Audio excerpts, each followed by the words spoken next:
Tonight on the Black Channel, DA Fani Willis is finding out firsthand just how quickly in a system of white supremacy you can go from being the hunter to being the hunted. The Black Channel is live.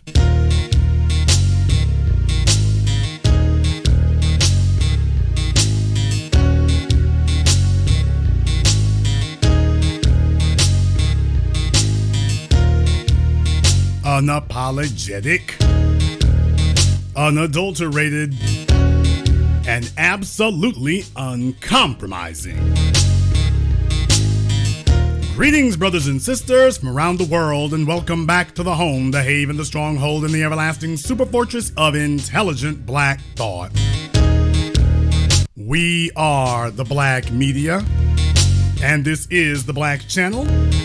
And I am your host, your brother, your humble servant, the voice of Black America, the Black Authority, broadcasting to you live from the only historically black college and university of higher education and learning in the cosmos.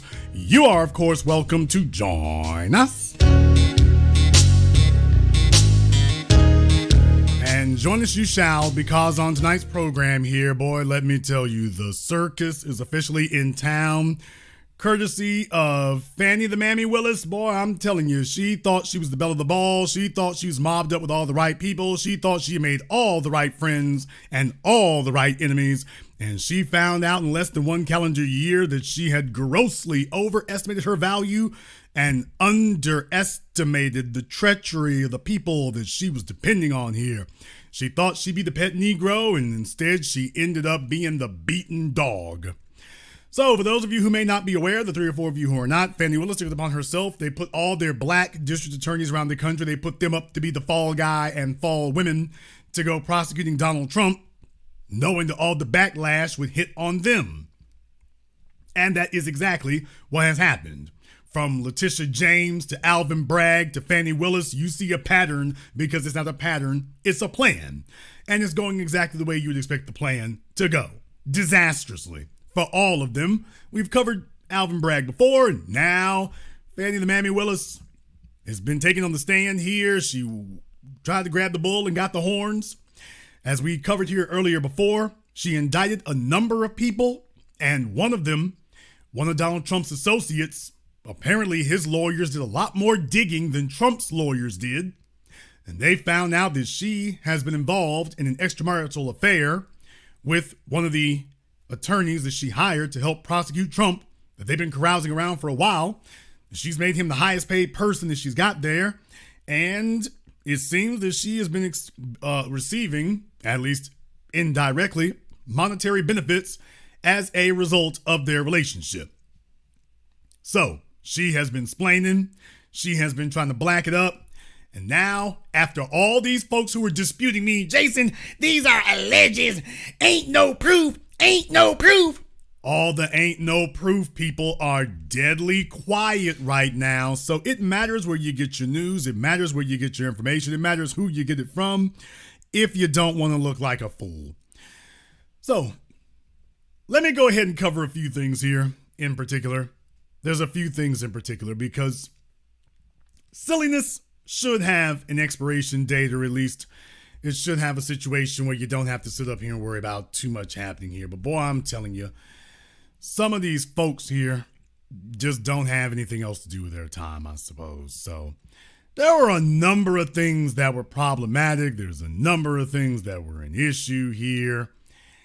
And goodness gracious, let me go ahead and jump on the first one here. She was on CNN, by the way, fair use, YouTube, and haters in Silicon Valley. I don't know who the silly people are, or maybe it's just this serious to them, but she took the stand and, well, some folks were concerned. This is how silly things have gotten here, that what you're about to hear next became headline news after seeing that. It's absolutely atrocious. I gave him much less cash that time, probably $400 or $500, and then I paid for a bunch of stuff. I think we did 2 different wine tours that you do, which are pretty expensive. I think I bought him, he likes wine. I don't really like wine, to be honest with you. I like Grey Goose. I bought him a bottle of wine while we were there. I don't like wine. I like Grey Goose. Okay. So apparently that made headline news. I don't know. I guess there are enough folk drinking in this country that was something for them to fixate on. Fani Willis likes to drink Grey Goose. Folks, what the deep, fat, fried hell? The fact that this has been isolated out as a clip, you all can go Google it. Fani Willis, Grey Goose.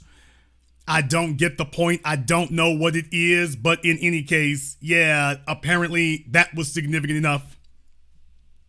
However, that was pretty much the highlight of her week.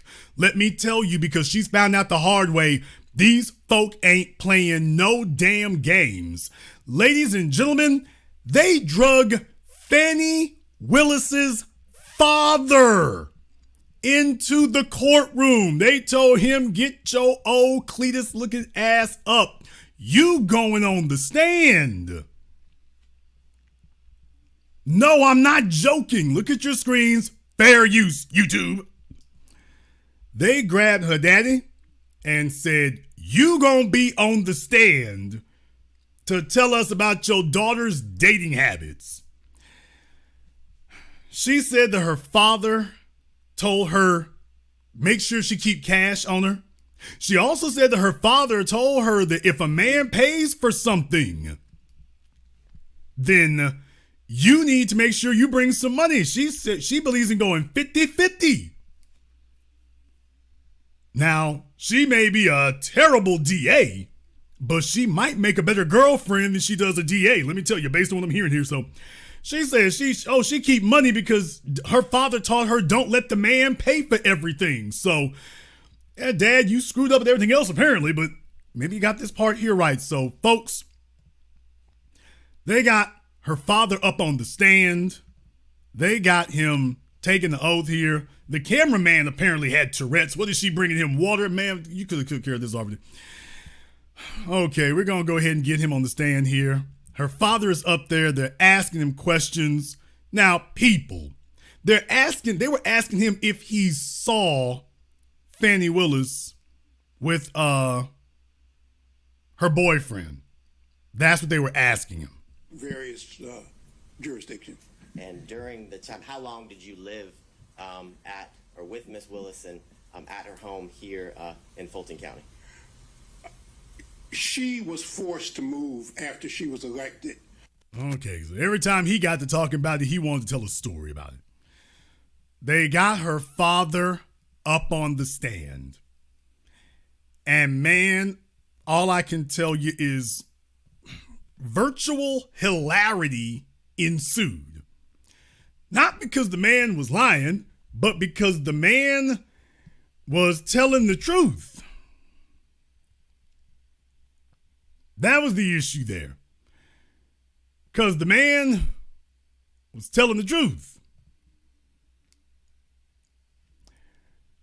I want to go forward a little bit here to the 10-minute mark so you all can hear this for yourselves. And all I can say is, folks are talking about the Grey Goose thing. I don't hear anybody talking about this part. Now, at the time that you lived there with Miss Willis and I guess even when you remained, so during the time period of 2019 to the end of 2020, are you aware if Miss Willis was dating someone? Yeah, she did. She had a boyfriend when I first got there. Okay. And did you meet her boyfriend? Yeah, I met him often. Okay. And did you know him by any specific nickname? Yeah, Deuce. Okay. And okay. Can you tell the court while you were living there, how often would you see him? Sometimes every day, sometimes, every other day. He was a disc jockey or something, and he... What?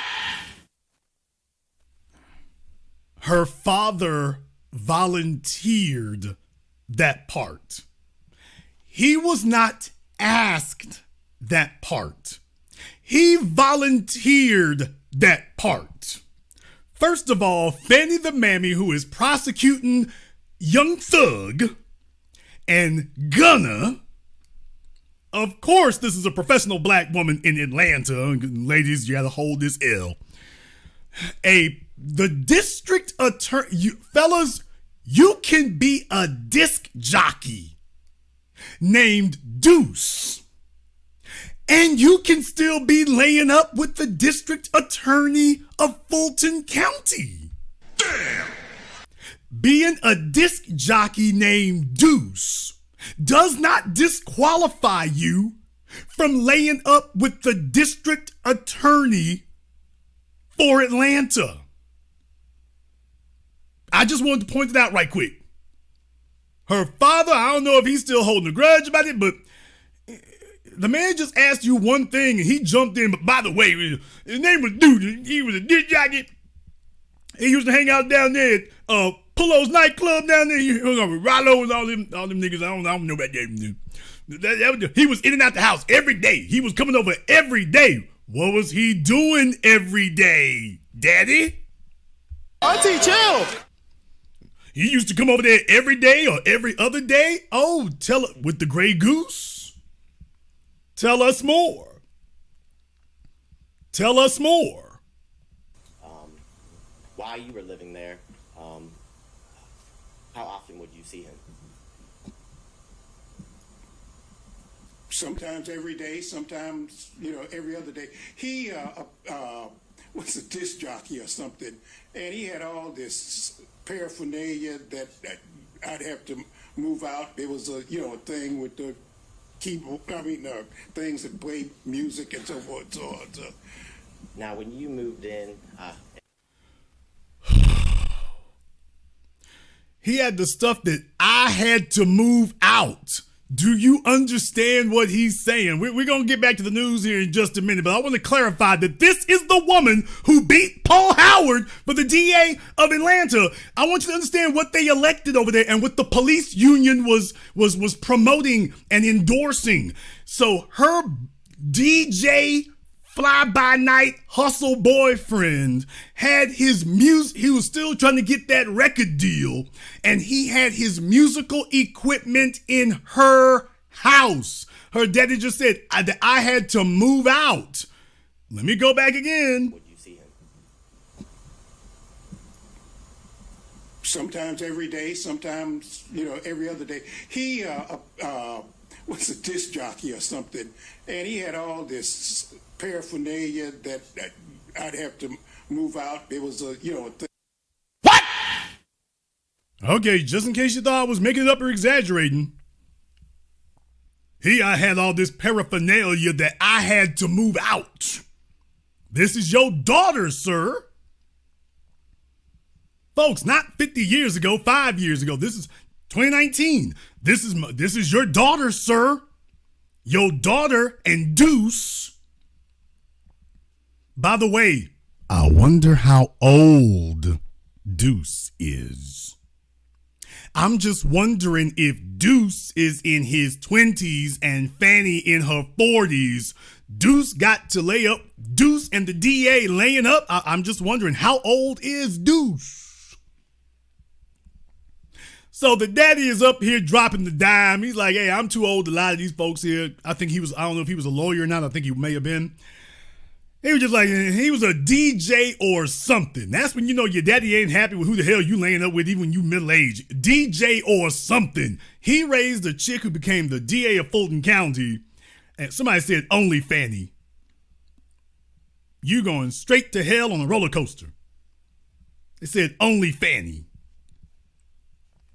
In any case, being a DJ or something does not disqualify you from laying up with the district attorney of Fulton County. I just want to make sure we all understand that. Fellas, dream big. There is no female who is out of your league. Being a DJ will not prevent you from laying up with the DA of Fulton County. Fellas, dream big. There is no female who is out of your league. So that was about her boyfriend named Deuce. And I haven't seen anybody discussing Deuce, so what this tells me is folk didn't actually listen to the testimony. Now, you all know Jason. He's going to sit around because this is what he does. So he's actually going to listen to this stuff and be like, by the way, did anybody hear about Deuce? I don't see anybody discussing Deuce. They're waiting for CNN or somebody else to point this out. So if CNN does not point this out, nobody knows about it because nobody's going to sit down and listen to 40 minutes of testimony. Well, I could be bothered to do it, and I got introduced to Deuce. Deuce Gigolo. Deuce Bigelow, male gigolo. So Fani Willis and Deuce Bigelow, the gigolo.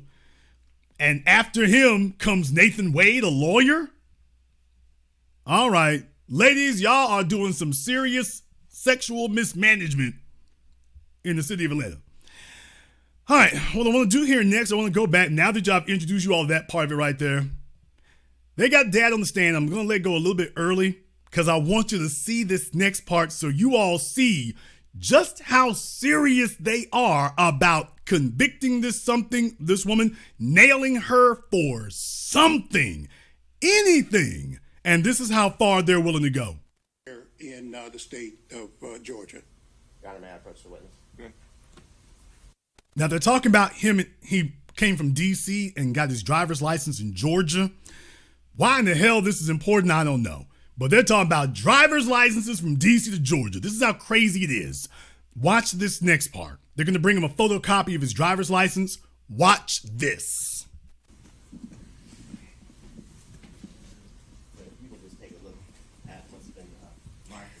Okay. Your Honor, would you, if you don't mind, my eyes are very bad, which is one of the reasons I retired, and so I need a magnifying glass, so I'll be constantly. Thank you.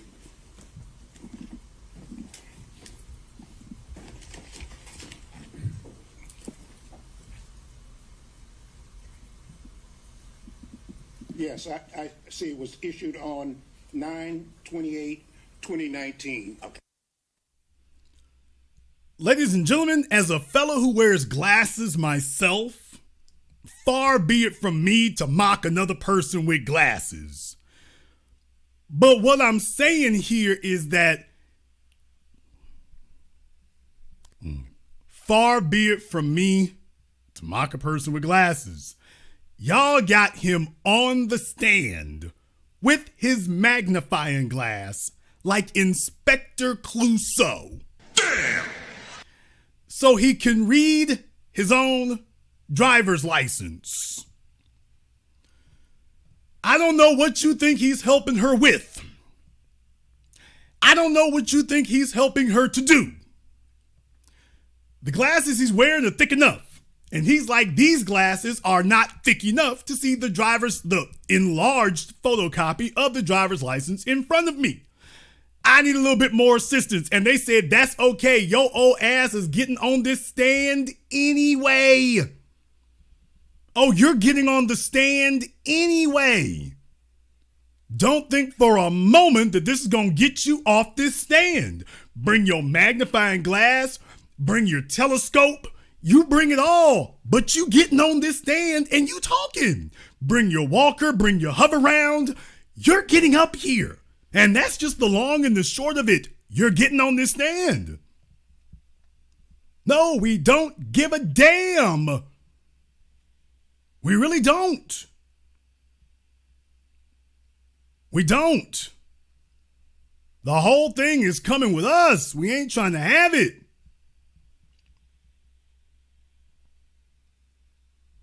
Now, I want to go back here because I want us to go back to talking about Deuce. No, I'm not joking. There's a reason we're going to go back to Deuce now. We got to go back to Deuce because Deuce got the juice. And this dovetails. There's a reason why I wanted to show you the magnifying glass before I go to this next part. There's a reason for that. I wanted you to see why. If Miss Willis was dating someone. Yeah, she did. She had a boyfriend when I first got there. And did you meet her boyfriend? Yeah, I met him often. Okay, and did you know him by any specific nickname? Yeah, Deuce. Okay, and can you tell the court why you were living there How often would you see him? Sometimes every day, sometimes, every other day. He was a disc jockey or something, and he had all this paraphernalia that I'd have to move out. There was a thing with the keyboard, things that play music and so forth and so on. So. Now, when you moved in 2019, and then throughout the years in year 2020, 2021, had you ever met someone named Nathan Wade? I did not meet Nathan Wade until 2023, about a year ago, when a reporter by the name of Issakoff interviewed me. I met him. That was the first time I had met him. You said that was in 2023? 2023, right.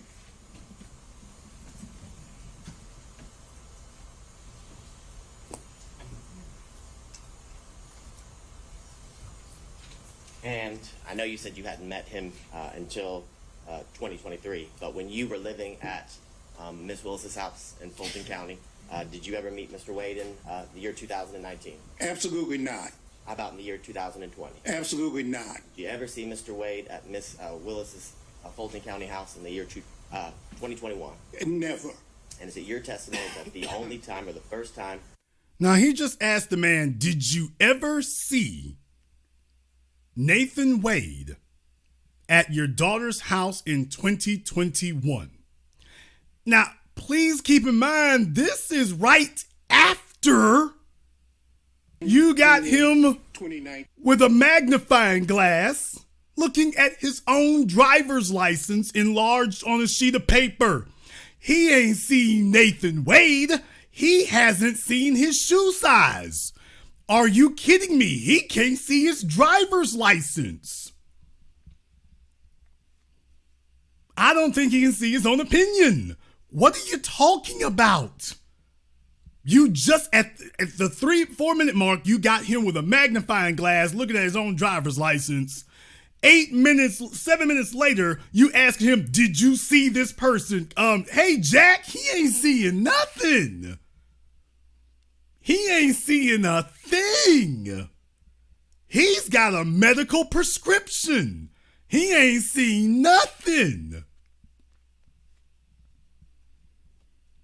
But they said, oh, you getting on this stand.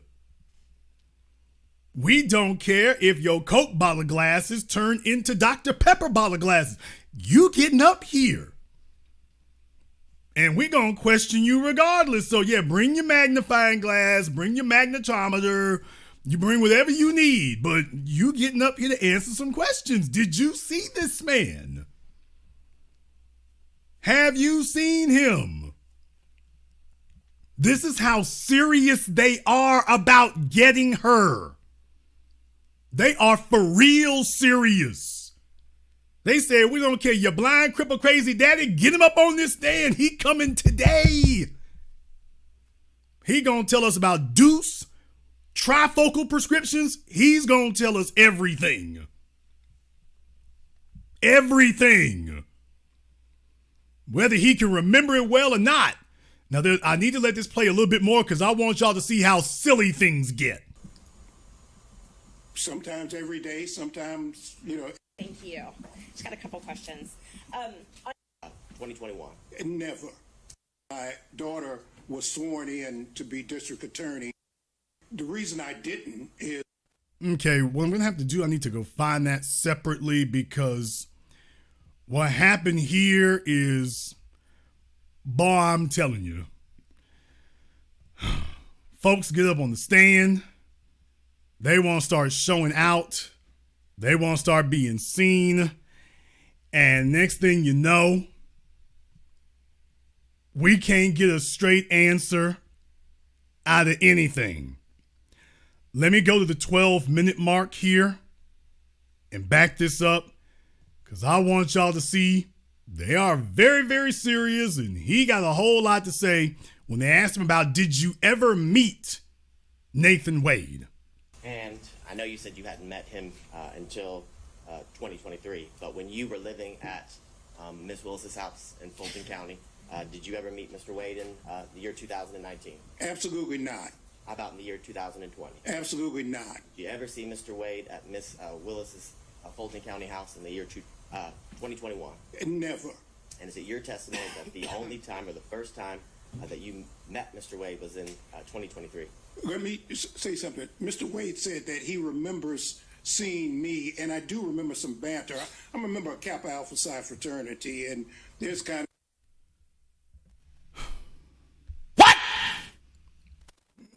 Now y'all know where this is going. This fella, old as he is, handicapped as he is, he would like to stop the hearing so he can signify that his fraternity and let you know how this is relevant and germane to the case. Because he understands there's cameras going. Can we stop the case just for a moment here so I can signify what's going on? Let y'all know what is really important on this drive right here. That's what y'all need to do. Oh, don't worry. It's going to keep going. 2021. never. And is it your testimony that the only time or the first time that you met Mr. Wade was in 2023? Let me say something. Mr. Wade said that he remembers seeing me, and I do remember some banter. I'm a member of Kappa Alpha Psi Fraternity, and there's kind of this thing that goes on between fraternities, and Mr. Wade is a member of Alpha Phi Alpha, and they, I do remember there was some kind of banter when my daughter was sworn in to be district attorney between me and a couple of guys, and he said he remembers me. I don't remember him. So he said they was frat banging. Is what they was doing. They was fraternity banging. So I'm a Kappa here, and there was some banter going back and forth right here. Old as y'all is, as old as y'all is. So this is what we got to put up with. This is our representation. So this was literally going on at the hearing. For those of you who didn't know, Jason, you listen to hear this? I am the black media. If I don't review this, CNN and the rest of them ain't gonna tell you any of this was going on. But by the way, this happened. You'll be amazed what Don't Look for Bowling Ball Martin and the rest of the Boule Butterballs to tell you anything about this. So, by the way, I could be bothered to watch it, although I wonder why. So that occurred. Now, what I'm going to do here is I want to jump forward to the 29-minute mark because this is actually the reason why they wanted to talk to him. Fani Willis said that she keeps cash on her, and that was part of the reasoning why she didn't want to answer certain questions or claim she couldn't answer certain things or whatever. You can't account for certain monies or things like that. Because she said that her dad taught her to carry cash on her, to not try to use banks like that and to keep it even into the thousands of dollars. So this is the reason they really wanted him to show up. Your daughter, that she dated Mr. Wade, correct? That's correct. That is, whatever the in the year of 2020, you learned that your daughter had a romantic, personal relationship with Mr. Wade.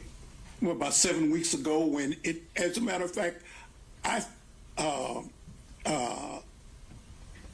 just found out when other folks found out. Okay. That is, your daughter, as I understand it, never told you one time in the year of 2022 that she was dating Mr. Wade, correct? That's correct. And until recently, you didn't know from anyone, including your daughter, that she dated Mr. Wade, correct? That's correct. That is, whatever the relationship is between father and daughter, she kept that a secret from you, correct? So let me get this straight. Correct.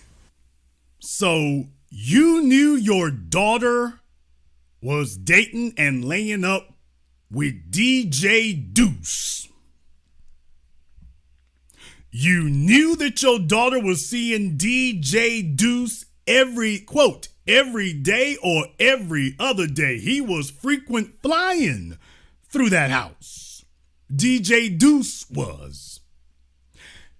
She starts cheating with a lawyer and you don't know nothing. Now, that would make sense, especially if this man was married, by the way. What? Your daughter is laying up with a married man, so hell yeah, she ain't gonna tell you about that. DJ Deuce might have had some baby mamas, but DJ Deuce probably wasn't married. Nathan Wade was.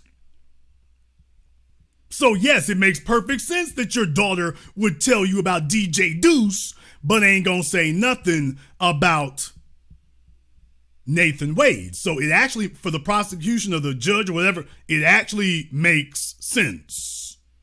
It actually makes sense that your daughter wouldn't say nothing about Nathan Wade because, by the way, he's married.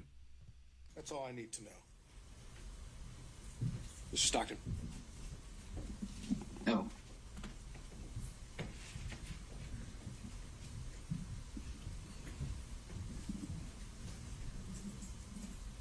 Good morning, Mr. Good morning. Ford. Good morning, Counsel. When your daughter moved or left the house that she owned, did she say anything to you about having a large savings of cash? Oh, no, no. See, maybe, excuse me, and Your Honor, I'm not trying to be racist, okay? But it's a black thing, okay? You know. Damn! Your Honor, I'm not trying to be racist. Dude. If you want to know who raised Fani and why the police union was so comfortable with her, he's about to say it's a black thing, and he tells the white judge, I ain't trying to be racist now. People, you didn't hear any news outlet show this to you that I'm showing. By the way, it was on YouTube. Ain't nobody else said anything about this part. If I wasn't performing my function as the new black media, you wouldn't be aware that, by the way, yeah, you might have been aware her father was on the stand. Were you aware he said this? You all are just now finding out that he got on the stand, and when he's getting ready to explain about why it is he told her to keep cash on her, he said, Your Honor, I ain't trying to be racist or nothing, but it's a black thing. Really? Really?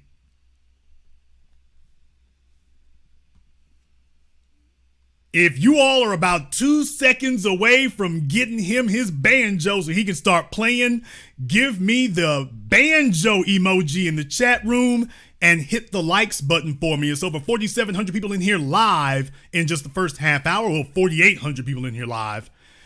But if you all agree that we about ready to get him the banjo, give me the banjo emoji in the chat room and hit the likes button for me.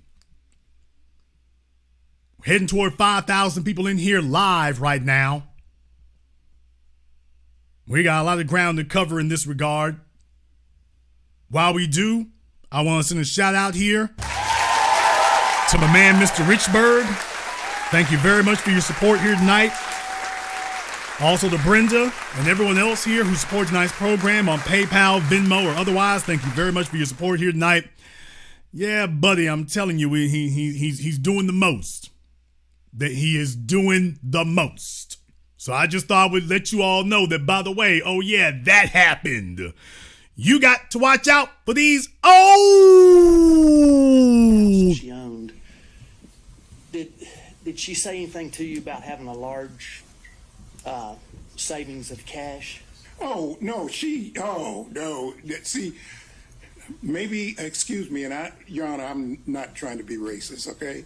But it's a black thing, okay? You know, I was trained, and most black folks, they hide cash or they keep cash. And I trained, you always keep some cash because I've been places and just. Okay, now all this niggas playing that he doing, he could have just said, you know, the word he's missing is unbanked. That a large proportion of black people are unbanked. Now that usually does not include, that usually doesn't include your professionals. That's usually poor folks. Usually people with limited funds at the poverty level and stuff, they go to check cashing stores or whatever, and they're unbanked. So what he's describing is a real phenomena, and it's a real thing that is really a facet of black society for a number of different reasons.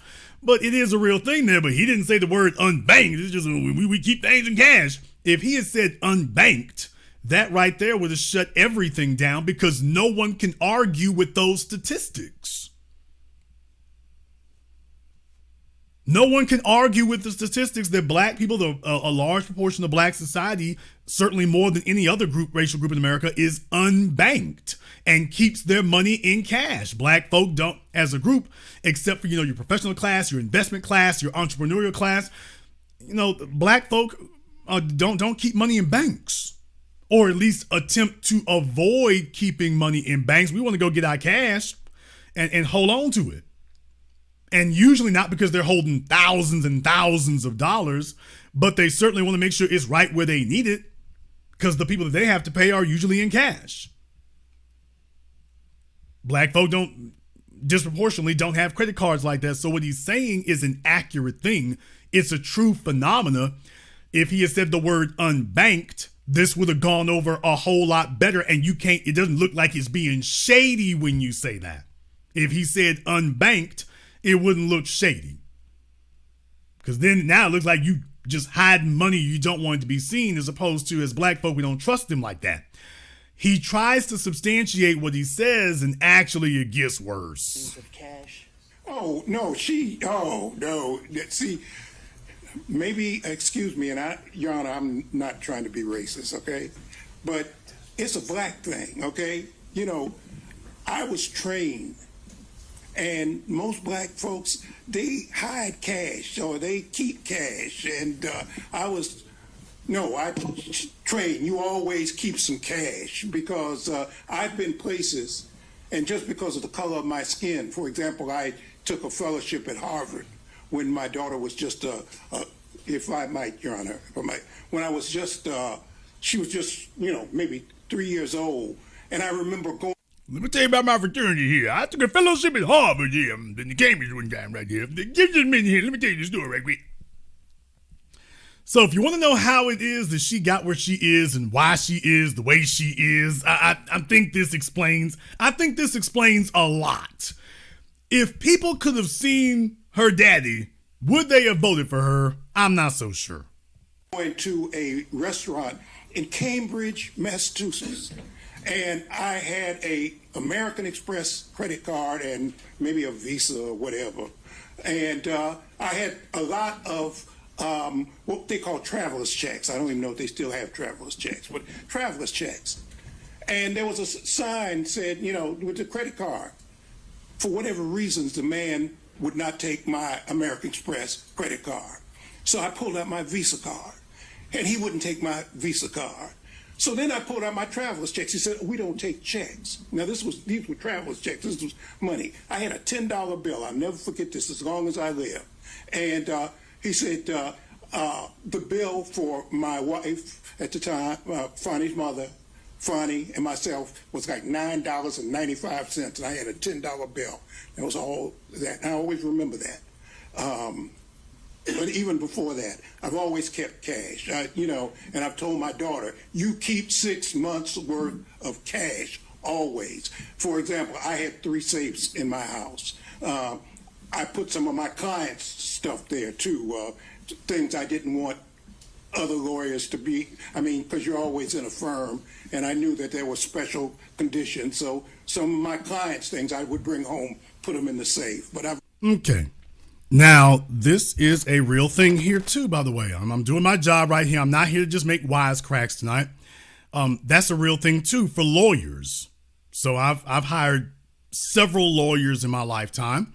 This is a real thing. If you're a lawyer, you need to have a safe at your house.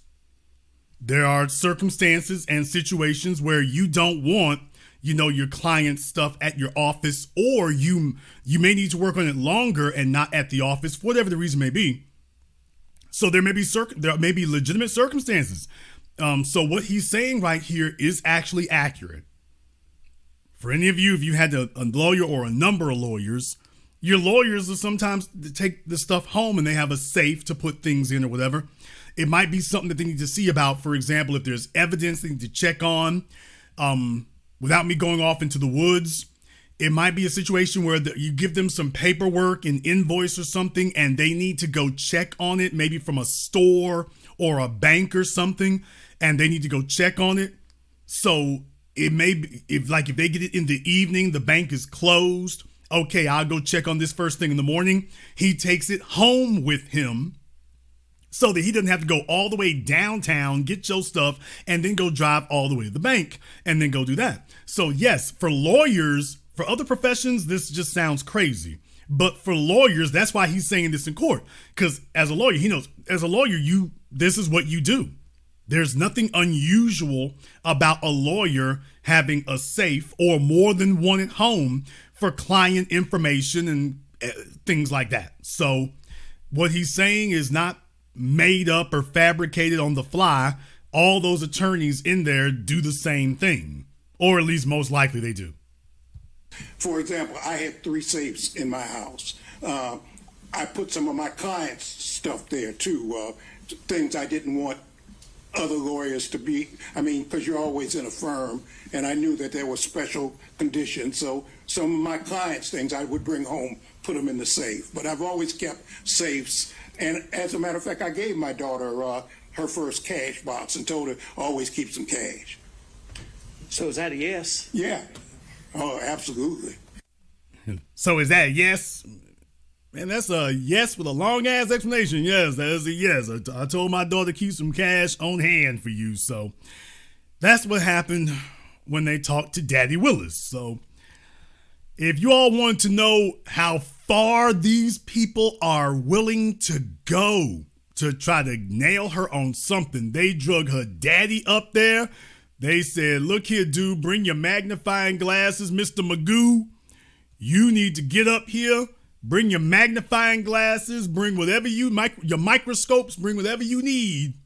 But you gonna testify and you gonna explain to us why your daughter is running around with all this cash.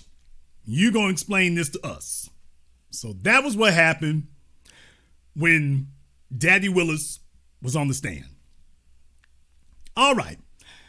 They had talked to somebody else in the case as well. They had talked to somebody else. Folks, brace yourself for her. As you can see, the title of it is Breaking. Good Friend testifies Fani Willis and Nathan Wade's romantic relationship began in 2019. You can see it's got almost 500,000 views. All the MAGA mutts out there were seizing on this. Oh, this is great. Fani Willis's good friend has something negative to say about her. And as you all know, I'm no friend of Fani Willis. But I do got to say one thing. This chick here, no offense, ma'am, she got hater just written all over her face. I just got to say it like it is. I mean, she looks like a professional traveling hater. I can imagine she got nothing nice to say about anybody. Fani Willis, her boyfriend, her baby daddy, her mama. She got nothing nice to say about nobody. She looks exactly like the chick at Popeyes who'll cuss you out if you didn't put the honey mustard sauce in the bag. She looks like that. I mean, she looks like that. I can't imagine her being a good friend to nobody. So in any case, she testified that Fani and Wade were seeing each other as far back as 2019. So her daddy says he ain't heard about them two being together since 2023. She says, oh, they was dipping together back in 2019 because she moved out of her apartment and Fani moved in, and she said that she was seeing Wade back then when she moved out the apartment and she let Fani move into her apartment. And she said, oh, she was seeing Wade back then. Yeah, but things go a little bit awry here. They go a little bit awry. What I want to do is I want to play some audio here for you so you can hear for yourselves, put a little bit of context on this. Okay, I'm sorry. She took over your lease in April 1st, 2020, correct? You in April of 2021? I'm sorry, April 1st, 2020 or 2021? She didn't live. I never lived with her. Okay, I'm sorry. She took over your lease in April 1st, 2020, correct? No, 2021. 20, okay, I had it both ways, so I'm glad you clarified. So when she took over your lease in April 1st, 2021, it's your understanding she moved out of the house that she was sharing with her father and started staying at the condo. Yes. And is it your understanding that that's because she needed to have her own space Yes. away from her father? Yes. Okay. So you see, she getting the attitude already. All right. When you left the DA's office, was it, were you fired? No, I resigned. You resigned, okay.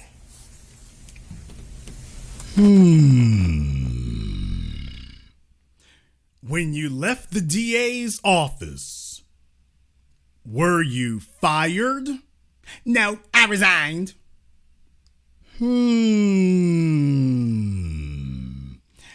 I wonder if this is gonna come up again. Okay, let me stop playing with y'all right there. Yes, of course it comes up again. Let's go ahead and fast forward a little bit here. She's the one got negative things to say about the DA, by the way. I just thought I would point out there's a little bit of context we might want to put on that. One time you were written up for poor performance, were you counseled several times? No. You weren't about your time at the district attorney otherwise? I didn't answer. I didn't. No. And you never Fair told anyone use. otherwise? I didn't answer. I didn't hear your answer there, Miss Yerdy. Did you ever tell anyone otherwise? No. All right. Okay, let me back that up a little bit here to see what she was Elsewhere? telling otherwise. Yes. Who Right. did District Attorney Willis pay rent at that establishment, at that condo while she lived there and you were living elsewhere? Yes. Who paid the rent? She did. Nathan Wade ever pay the rent? No. And you never told anyone otherwise? I didn't answer. I didn't hear your answer there, Miss Yerdy. Did you ever tell anyone otherwise? No. All right. So let's talk for a second about your time at the district attorney's office. You were disciplined several times in the district attorney's office during your employment there, correct? No. You weren't written up ever for poor performance, Miss Yerdy. Once, not several. Oh. Did y'all see the way her eyes darted when she was asked that again? Her eyes darted real quick. Were you ever written up? Eyes darting up. No. Okay. Boy, she got the hater glasses on, too. She got the gossipy hater glasses on. No disrespect, ma'am, but it's just you straight out of Central Casting. Let's go back and play that again. So let's talk for a second about your time at the district attorney's office. You were disciplined several times in the district attorney's office during your employment there, correct? No. You weren't written up ever for poor performance, Miss Yerdy. Once, not several. One time you were written up for poor performance. Were you counseled several times about your performance in the district attorney's office that was subpar? No. Did the district attorney tell you that your performance was insufficient and that you were going to be fired? No. That never happened. No. Maybe when we went at the end.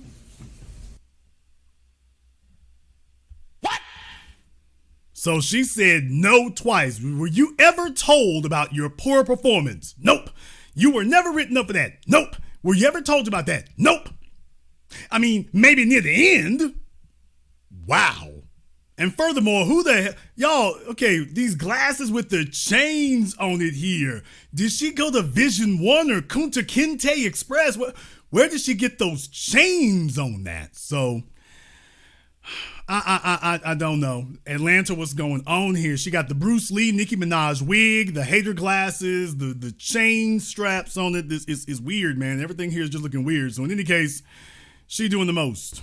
Did the district attorney tell you that your performance was insufficient and that you were going to be fired? No. That never happened. No. Maybe when we went at the end.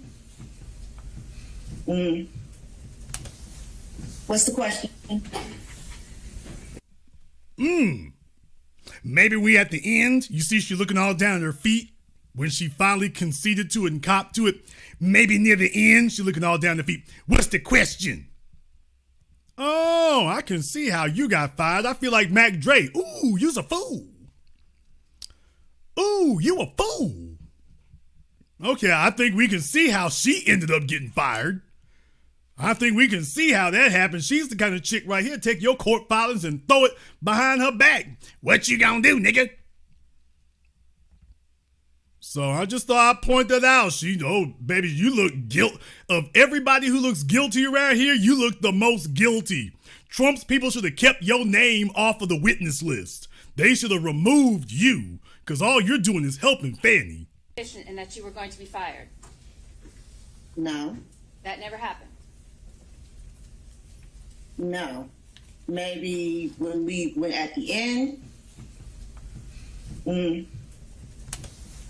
What's the question? The question, Ms. Yurdi, was did the district attorney ever counsel you on your poor performance in the district attorney's office prior and inform you that you were going to be fired? I don't really know how to answer that. I'm looking for the truth. I don't really know how to answer that. I mean, a situation happened that wasn't my fault, and I either was going to resign or be let go. So You understand? Oh, wow. Now she's been asked this several times now. A situation happened and it wasn't my fault, so I was told that I was going to be fired or resign. Wow. This is not helpful. This is not helpful at all. At all now. She was asked this several times. I don't know nothing. What's the question here? I don't know nothing about that right there. Oh yeah, I was told. They told me I was going to be fired or resign. I don't really know how to answer that. I mean, a situation happened that wasn't my fault, and I either was going to resign or be let go. So You understood that that was the situation. You could resign or you could be let go. correct. Yes. You were not welcome to stay. No.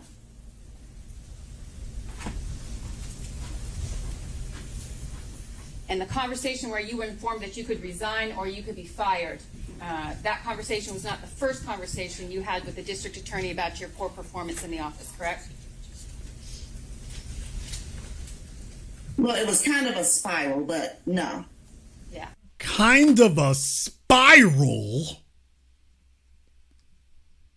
Trump's people should have made sure she was not on the list of witnesses. Kind of a spiral.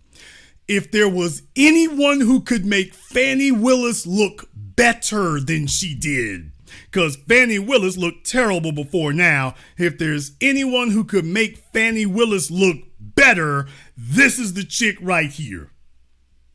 Just talking to her for a few minutes, she is every single surly worker at the Department of Motor Vehicles that any of us have ever met in our lifetimes. What?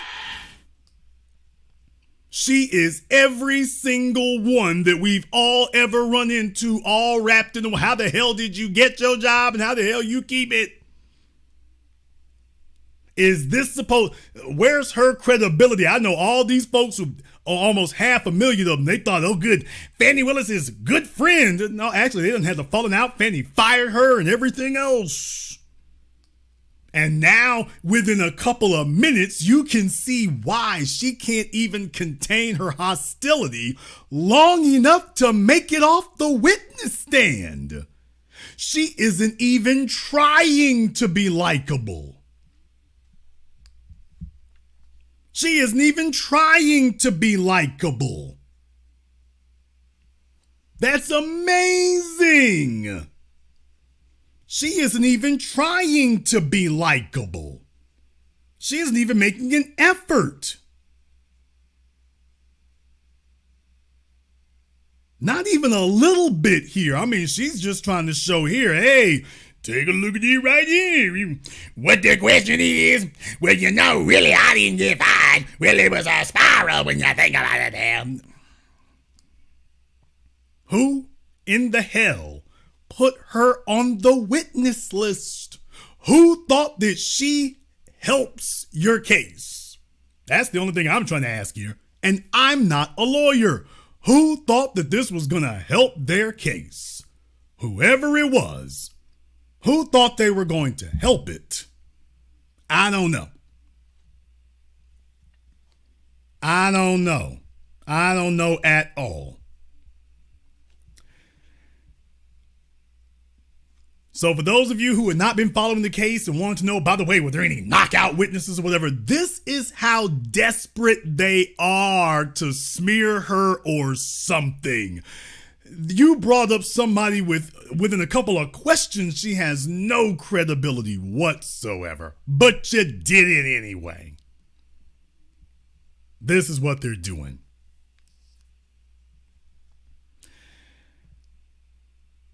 I'd like to say that she's the worst. I would like to say that she's the worst, but boy, I'm telling you, that would be a different matter. It'd be a different matter. I want to play a little bit more here. It was. Whatever the situation was, first conversation you had with the district attorney about your poor performance in the office, correct? Well, it was kind of a spiral, but no. Yeah, it was. Whatever the situation was. You saw how the attorney sat there and made that snide remark? It was a spiral. Yeah, it was. Hell, we see her spiraling right here, as a matter of fact. It looked like you spiraling again. That conversation was not the first conversation you had with the district attorney about your poor performance in the office, correct? Well, it was kind of a spiral, but no. Yeah, it was. Whatever the situation was. Questions are fine. Understood, Mr. Stato. Ms. Cross. Ms. Yurdi, the circumstances of your leaving the district attorney's office ended your friendship with the district attorney Willis, correct? Yes. Y'all haven't spoken since? No.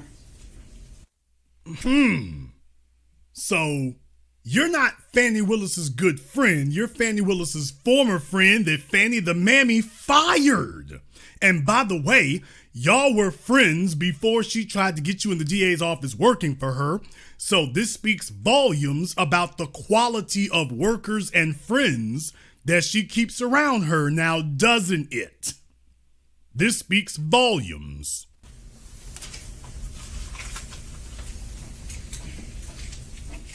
All right, I want to talk about the representations that you made here this morning, Ms. Yurdi, about any relationship between District Attorney Willis and Mr. Wade.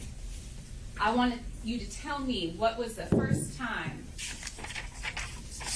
let me ask it this way. You said that District Attorney Willis personally informed you of a romantic relationship. Is that what you testified to? Yes. When did that conversation that you purport to have, to recall, when did that happen? I mean, I don't have a month or a day, Where were you? but just talking in general. So just remember, Trump's people are counting on her, and I ain't got a month or a day, just talking in general. You think you're gonna hurt Fani's credibility with this? Your witness is talking about, I don't know when I don't remember the month or the day. I might remember the year, maybe. Your Honor, you'd like to keep this witness under subpoena, but that's all the questions I have. There's no reason to. You've already asked everything. She's done. Sticking a fork in her. I mean, she looks like a hate her. A straight up hate her. There's nothing you can do for this witness or with this witness. That was it. If this was supposed to be y'all's kill shot, you missed. You missed. This was the best you could do. This was the best they could do. We have a friend of yours who says that y'all were dating before you said you all were dating. Oh, the chick you fired. And take a look at her wonderful attitude on the stand 5 years later. 5 years later, and she is every bit as surly and attitudinal as she was back then. All she did was confirm why Fani would want to fire her. She isn't even making a good witness in her own defense. She's on the stand, and all she can do is just sit there and hate. So Fani's got a lot of issues and a lot of problems, certainly, and I don't support her. But if this was the best you all could find, you're already in trouble. This chick here convicts herself. And as bad as she was, people, as bad as she was, oh, they had another one that they brought up on the stand. They had another one. Oh, man. All right, let me get my Pepto for this one. All I can say is a picture is worth 1,000 words, and if you're looking at your screens right now, you already know this is about to go Hotlanta every which way but loose. The Fani Willis trial, no, this is Barnum and Bailey at this point. Oh no, what you seeing on your screen, this is a still picture of one of the folk who testified during the trial. Absolutely. You can see this. All I can say is the operation was a success. Dr. Miami said the operation was a success.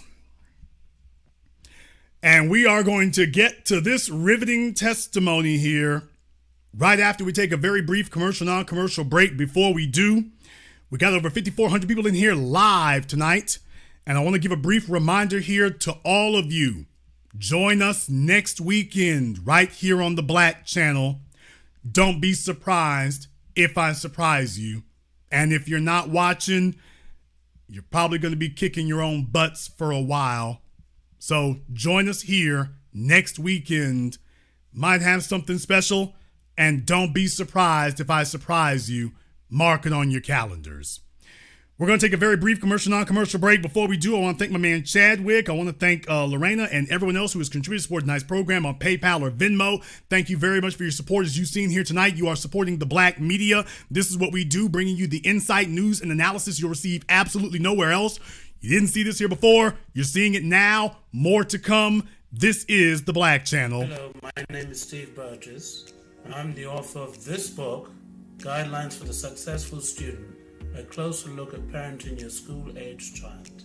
In this book, I've explained the role of the parent and the student in addition to what accommodations, procedures, rewards and consequences and expectations that need to be in place to ensure student success from primary to high school. This book is available on Amazon.com. For more information, please visit my link tree at Easy One-on-One, and to access my latest podcast, A Teaching Moment with Mr. B. Thank you all for listening. A white supremacist assassin seeks revenge. Corrupt FBI agents with evil intentions. Dangerous black collaborators dedicated to treason. Occam Jeffers must defeat them all and somehow survive. One misstep and he's a dead man. Join Occam Jeffers as he looks the devil in his blue eyes and tells him, Black first. A sequel to the underground hit War of the Heart, Spirit of 1811 Publishing presents God Love Us, on sale at Amazon. Pre-order and save today.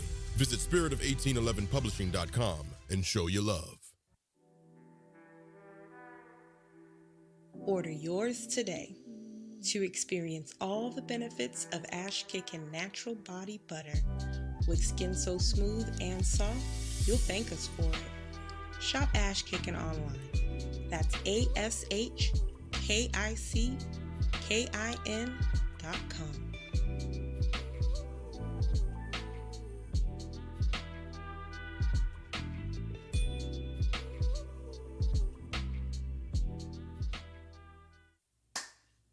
Hi, this is Brenda Starr, creator of Poetry with a Purpose and author of the book Pressed But Not Crushed.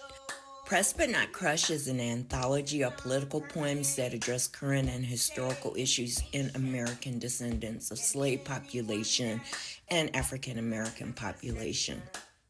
The book describes slaveries and its residuals, Jim Crow segregation, social depredation, and other relevant issues to American descendants of slaves and African Americans, including the current political climate that does not address our issues.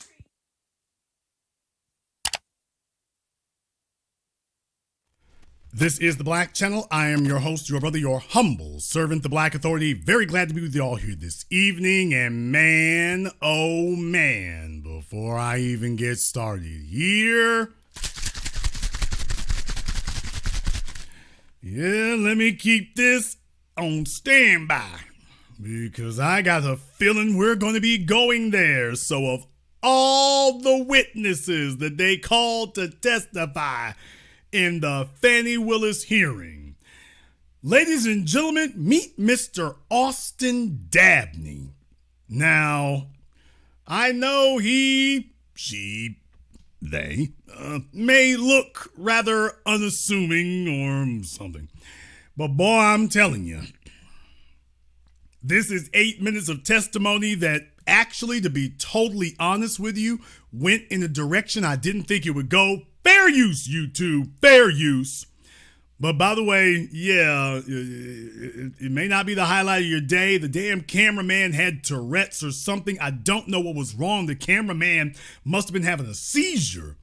But in any case, I want you to see exactly what happened here. It actually wound up going in a direction that I didn't think it would go. That's AUSTINDABNEY. Good afternoon, Mr. Dabney. Good afternoon. I want to direct your attention. Well, first of all, how are you employed? I am employed right now. I have my own firm.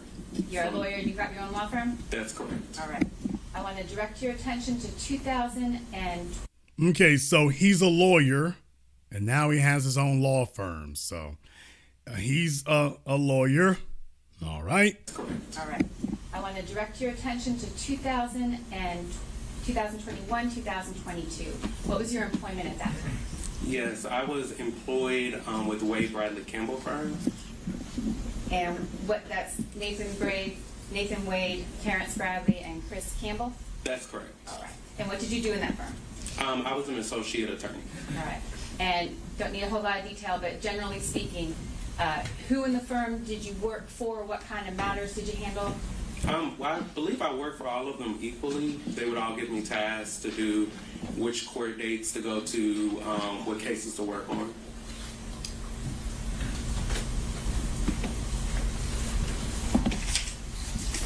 I want to direct now your attention, Mr. Dabney, to a particular instance. Did you have occasion at any time to go to a club with Mr. Bradley? Could you repeat the question? Yeah. Did you have any occasion to go to a club, a nightclub, or a bar situation with Mr. Bradley? Yes, I have. Do tell. Did you have an occasion to go to a nightclub with one of the senior lawyers? Yes, I have. Okay. Do tell. Do tell. Can we get some details? Occasion to go to a club, a nightclub, or a bar situation with Mr. Bradley? Yes, I have. Was Wade anywhere around there? By the way, was this one of Wade's partners at the firm? Was Wade anywhere around there? You mentioned Bradley, but was Wade there? Is the real question we all want to know is, by the way, where was Wade when all this was going on? Where was Wade at? Because Fanny might have more explaining to do than we ever thought possible. Club, a nightclub, or a bar situation with Mr. Bradley? Yes, I have.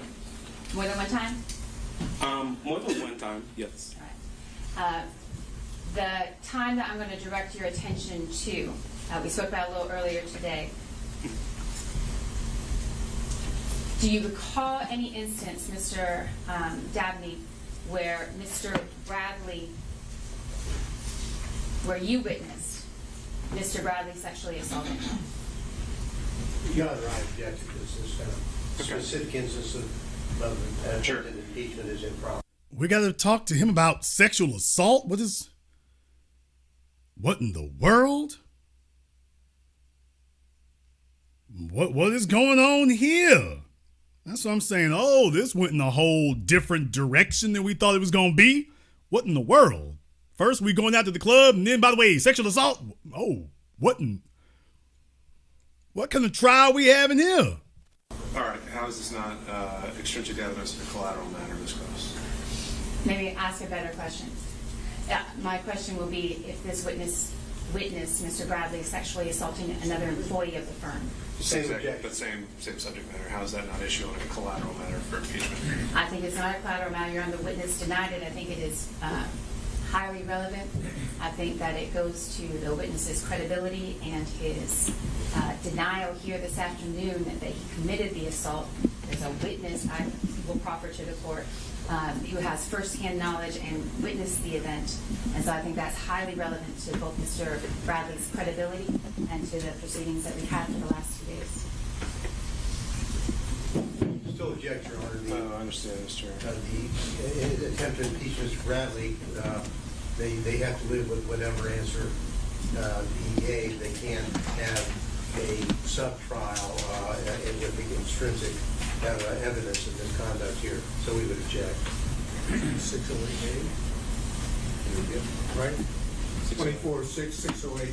Okay, so in case you all didn't understand, that woman just sat there and said, oh, he's been accused of sexual assault, and we want to ask him questions about that accusation. And the other attorney's like, wait a minute, this ain't got nothing to do with anything. So I'm just saying they're doing this on purpose to drag this out in court here. Now, I'm not sure if she's on Fani Willis' side or not.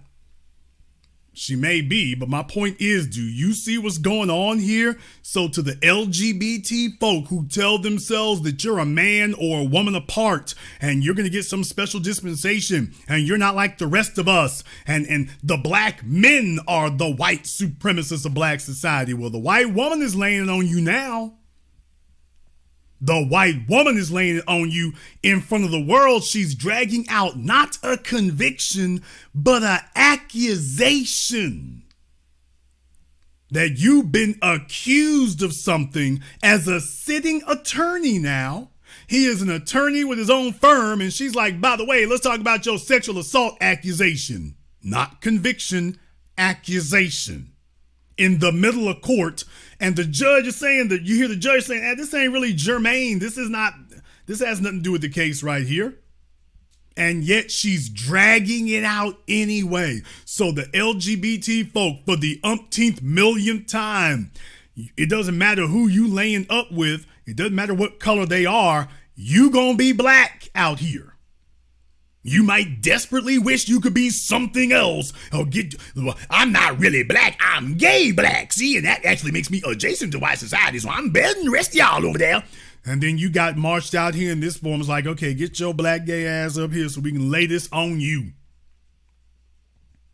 Yeah, it's the Fani Willis trial, but we're going to put you on trial now.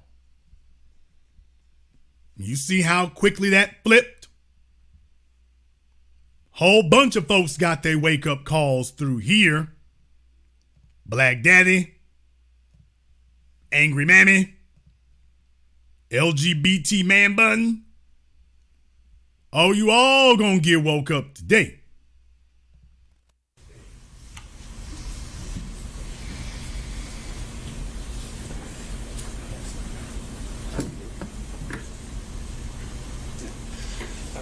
Ms. Cross, under 608, I don't see how this is well beyond the core facts at issue. I think you confronted with him. I think he answered in this. He saw fit an argument can be made as a result to go down a whole mini trial on whether he did or did not do this and circumstances of his leaving the firm. I don't see how that gets past 608. So now you all heard the judge say, yeah, I don't see how this is not outside the realm of questioning. and how he ended up leaving the firm. I don't see how this is not outside of that. So she done drugged this out in court and said something that the rest of us didn't even know about. She drugged this out first. So just understand, there's a bunch of folks out there where black men are concerned, particularly heterosexual. Somebody makes an accusation and then you want to sit up here and go run with it because you got some unresolved mommy or daddy issues. And so you think that your sexuality is going to give you some sort of privilege over the other black males. And then you going to get together with the dominant society. See, I'm not ultra masculine. I'm not toxic masculine like the rest of you. And she said, yeah, bring your untoxic, unmasculine self over here and come get this work. Bring your unmasculine self over here and get this work. So it's out there now, people. International television. It's out there now. For all the folks who are operating under some sort of delusion that if you can't convert the rest of us, then, well, don't worry, I'll punish you. You ain't gonna let me convert you. I'm gonna give it to these other folks. And next thing you know, boy, ain't you behind the 8 ball? Ain't you behind the 8 ball already?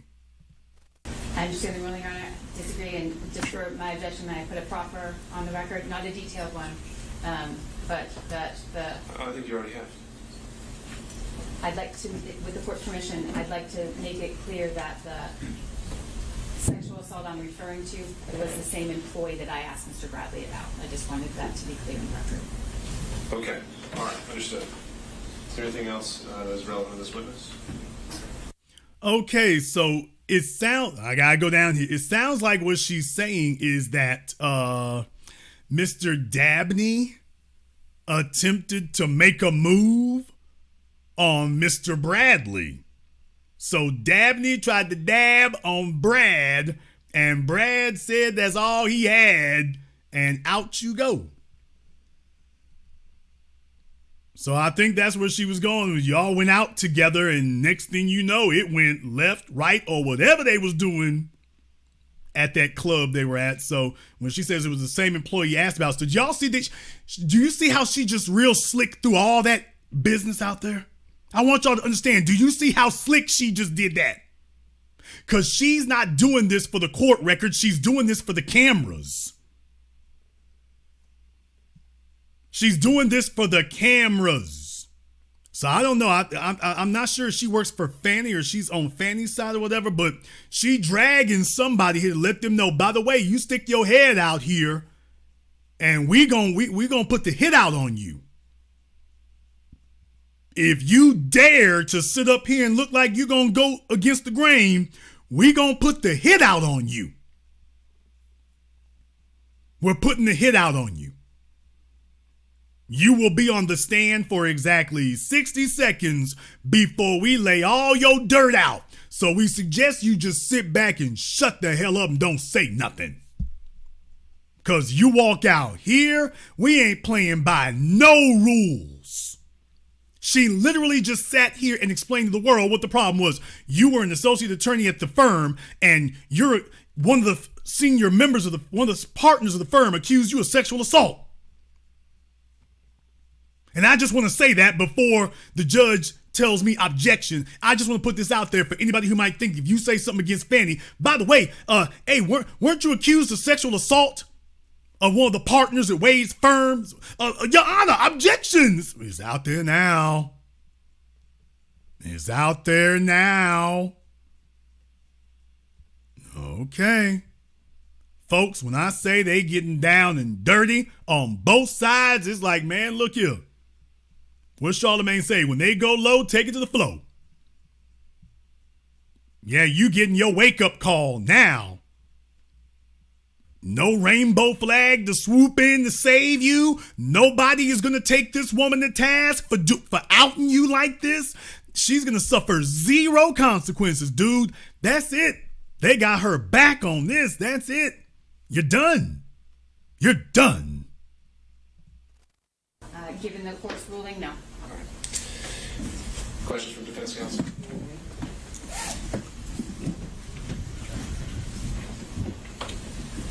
Good afternoon, sir. Good afternoon. When did you start working at the law firm? I believe I started working, to my recollection, March 2021. Okay. And at that time, do I understand that there was what I would call a three-way partnership or sharing arrangement at the law firm? I'm not aware of any sharing arrangements that they had, but there was the Wade, Bradley, and Campbell law firm. Okay. And did you work in the law firm office on a daily basis? I did. And during the time period, you were there for the remainder of 2001? That is, you worked from March of 2001 at least to the... Brief aside, do you all see the judge back there? Do you see the judge? Let me go ahead and zoom in right quick so you all can see him. Do you see the judge? I don't know if he's on his phone, on Instagram, TikTok, Snapchat. I don't know what he's doing back there. The judge done checked out. He's like, man, this is about all the foolery I can take in one case here. I'm just trying to be a little old judge in Fulton County, and y'all got me wrapped up in this mess y'all got going on. So just, I know he wants to say so bad, can y'all just leave me out of this? Just, was there another judge who could take this case? Can you just leave me out of it? I've heard enough and seen enough. Let me just go home. The end of 2001, correct? I didn't even have a bar license in 2001. I'm sorry, 2021. It's a little late. It's a little late. That's why the judge is back there about to nod off. It's a little bit late. The judge is nodding off. And just the old fella walked up here and the judge is like, I'm done. March of 2021 to the end of 2021, correct? That's correct. Okay. During the time period that you were working at the law firm, did you see Fani Willis? During my time, could you repeat that? In that time period between March of 2021 and November 1st of 2021, did you see Miss Willis? I may have recalled one instance where I saw her passing. And when you saw her, was she at the law firm? That would be correct. And do you know who she went to visit? I do not know. You didn't see her go to Mr. Wade's office? I do not recall. Did you ever talk to Mr. Wade about Fani Willis? Could you repeat your question? Did you ever talk to Mr. Wade about Fani Willis during the time period of March of 2021 to November 1st of 2021? No. Did you know they were dating? No, I did not. Did you see anything did you ever socialize with Mr. Wade? As far as being an employee, yes. Well, I don't know what that means exactly, but did you ever go out to eat with Mr. Wade? On occasion, he would take the office out to lunch.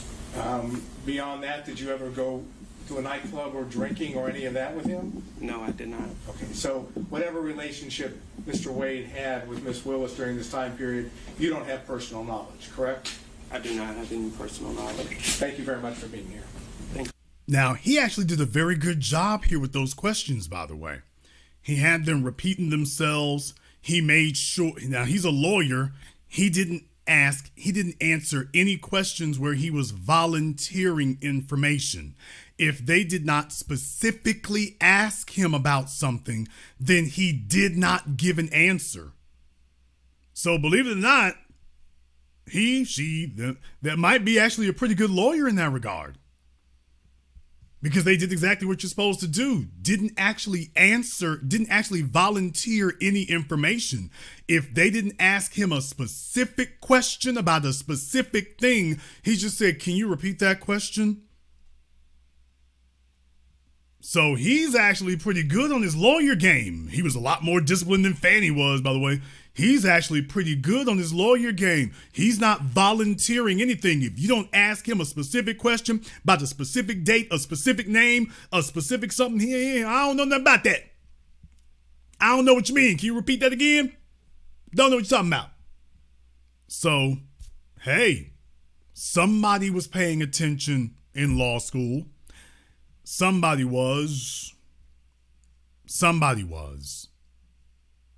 So what you're finding out here, man, is look here, you done kicked the damn beehive. These people showed up and they said, look here, we ain't putting you on trial. We're putting your whole damn life on trial here, man.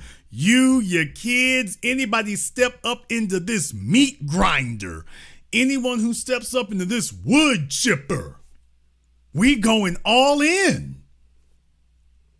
We not backing up off of nothing. We grabbing everybody who come close. Anything goes, no holds barred. If you can drag it in the ring, you can use it. There will be gunplay. Knives, clubs, gunplay, grenades, howitzers. The only reason we're not using nuclear weapons is because we ain't got the launch codes just yet. But as soon as we get that figured out, next up. And this is what happens when the prosecutor gets prosecuted. This is what happens. And you only see this with folk who you get too close to black people, and that's what occurs. When you're no longer useful, when you look like you're going to be a problem. One minute they were backing you up, the next minute they backing you into a corner. And they're letting her know from the beginning, baby, we ain't playing fair. People, do you think that Fani Willis ever thought when she was running against Paul Howard that she was one day going to have her father sitting in front of the world telling everybody about DJ Deuce? What?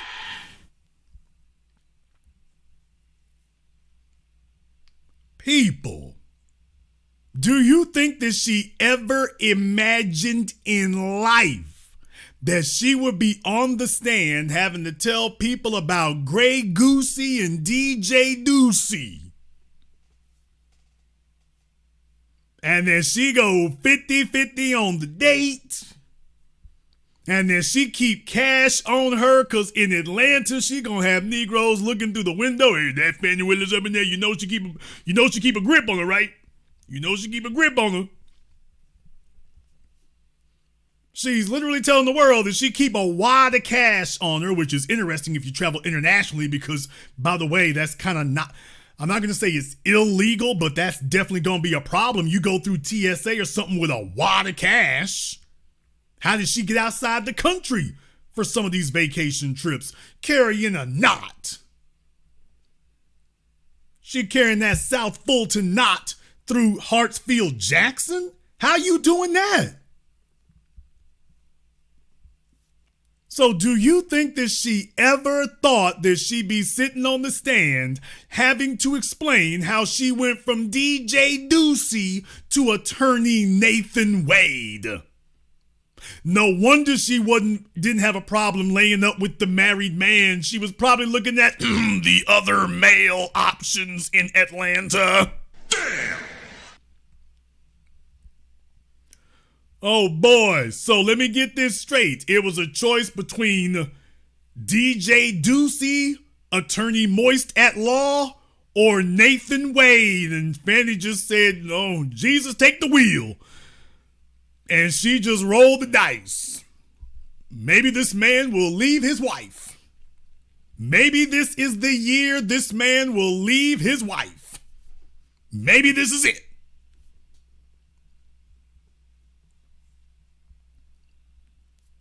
I'm just saying, if there was one court case that highlighted the plight of heterosexual black women in Atlanta, this is the one right here.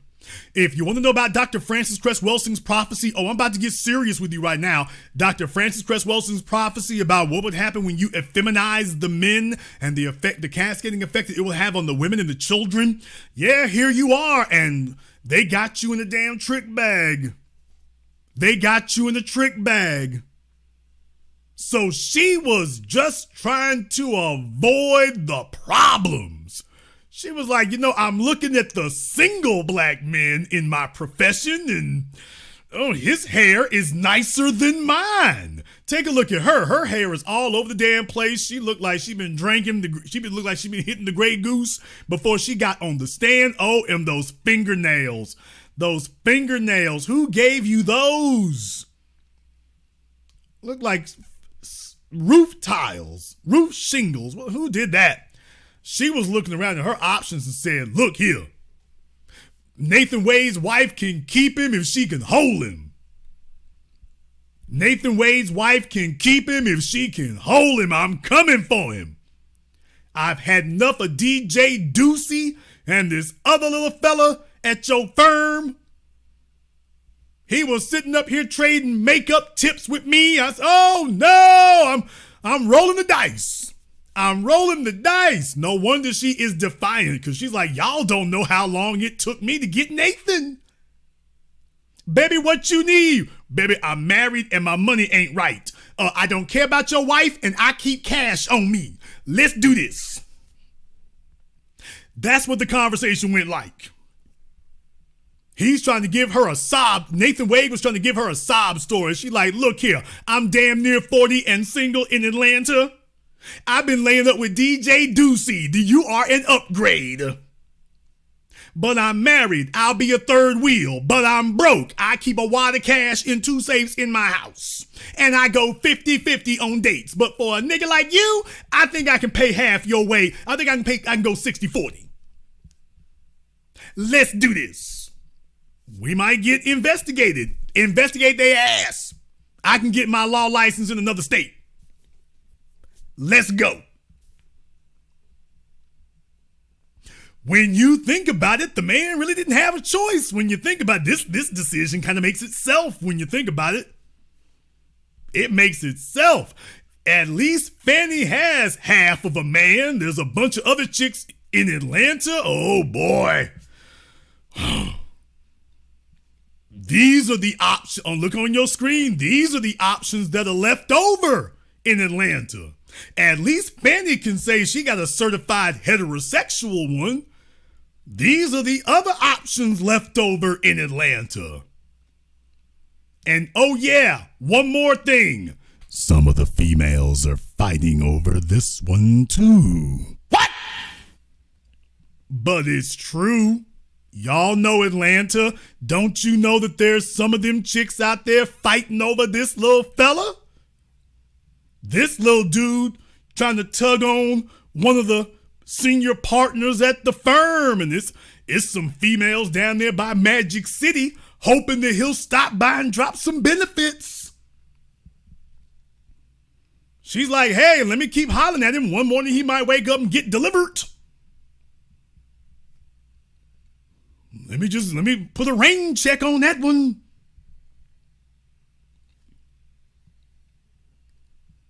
Baby, other dudes been sweating on him. Well, look here, get him some Irish Spring and see if we can scrub him on down. If he gets ready to give up men, if he gets ready to give up the men's, he might pull a Vince McMahon. What Cat Williams say? Wow, this is delicious.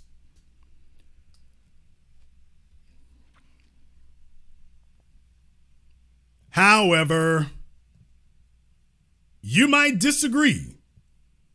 Therefore, the telephone lines are now open. And the number is 646-787-1933. That's 646-787-1933. Your personal access code to the blackest radio program in existence, the only one of its kind on planet Earth today. As always, you are welcome to join us. I want to thank everyone who has contributed to support tonight's program on PayPal, Venmo. My man, Mr. Harvey, thank you very much for your support. We appreciate that. Tom and everyone else here. This kind of thing here does matter. And of course, I want to make sure that I take a moment to send my appreciation for that. Because as I pointed out last night, YouTube boosts the white supremacists. They boost the alt-right. They put them at the top of your page. And meanwhile, those of you who are subscribed to me, half the time it doesn't give you notifications that we're even on here. So I want to thank all of you who haven't let lip service be real service. You've gone above and beyond. And I just wanted to let you know it is appreciated. And it gives us the ability to do what we're doing here today. We got over 5,500 people in here live tonight. And as I reminded you here, please make sure you join us next weekend. You are definitely going to want to be here for next weekend's broadcast of the Black Channel. The reason that you have this information here is because, of course, in my function as the new black media here, we went above and beyond and we reviewed the case for you here so that everybody can see exactly what it was. So you can see exactly how far they are willing to go. Fani Willis thought she had it made. Fani Willis thought she had it easy. Fani Willis thought that she was their pet Negro. Fani Willis found out in 2024 we taking it to the floor. They cracked open her whole life. They said, we want to see every place you've been. We want to see every dude you laid up with. Do y'all realize we went from talking about Nathan Wade to talking about damn me DJ Deuce? Auntie, chill. We didn't even know about DJ Deuce. Folks, we didn't even know about him. We didn't even know about him. We just sitting back listening to the other folks. We didn't even know about him. This is just some of the witnesses they brought in, so whether or not you believe what she's saying or not believing it, or believe what Nathan Wade is saying or not believing it, I'm not even talking about the principals. I'm just talking about the witnesses. Hey, this is her dad. Did you really teach her to keep a wad of money on her? I got 3 safes in my house. People, don't you know they done set up here in the middle of Atlanta and said, by the way, Fani Willis keep a wad of cash on her and so does her daddy? This is how far we going with it. They got them on the stand talking about, yeah, I keep a big ass knot on me. In Atlanta, y'all. In Atlanta. So the next time Fani Willis come pulling up to the court, what are folks thinking? They like, hey, is that hemorrhoids? Or is that hemorrhoids? Or does she carrying that knot? What is that on her hip? Is that a hemorrhoid or is she carrying that knot? And I'm not joking. You put her on the stand to talk about her drinking habits, her eating habits, her vacation habits, her money habits, her sex habits. Do you all understand that? Her sex habits. This is what the hell we got to deal with. She's getting her wake-up call for real. Do you think she ever thought this was going to happen when she accepted the police union's endorsement? She thought they had her back. They're like, yeah, we got your back. All right, let me slide this knife up in it. In any case, the telephone line's now open. The number is 646-787-1933. That's 646-787-1933. Let me get caller from area code 267. You're on live with the Black Channel. What's your name? Where you calling from? Hi, my name is Natasha. I wanted to tell you, Dabney they're not after him. It's Bradley that did all of that, not Dabney. Okay, it was Bradley, not Dabney. Right, Dabney with the ponytail. He didn't do anything. It's Bradley, the lawyer, the Wade's partner. She's not doing a very good job articulating that, ma'am.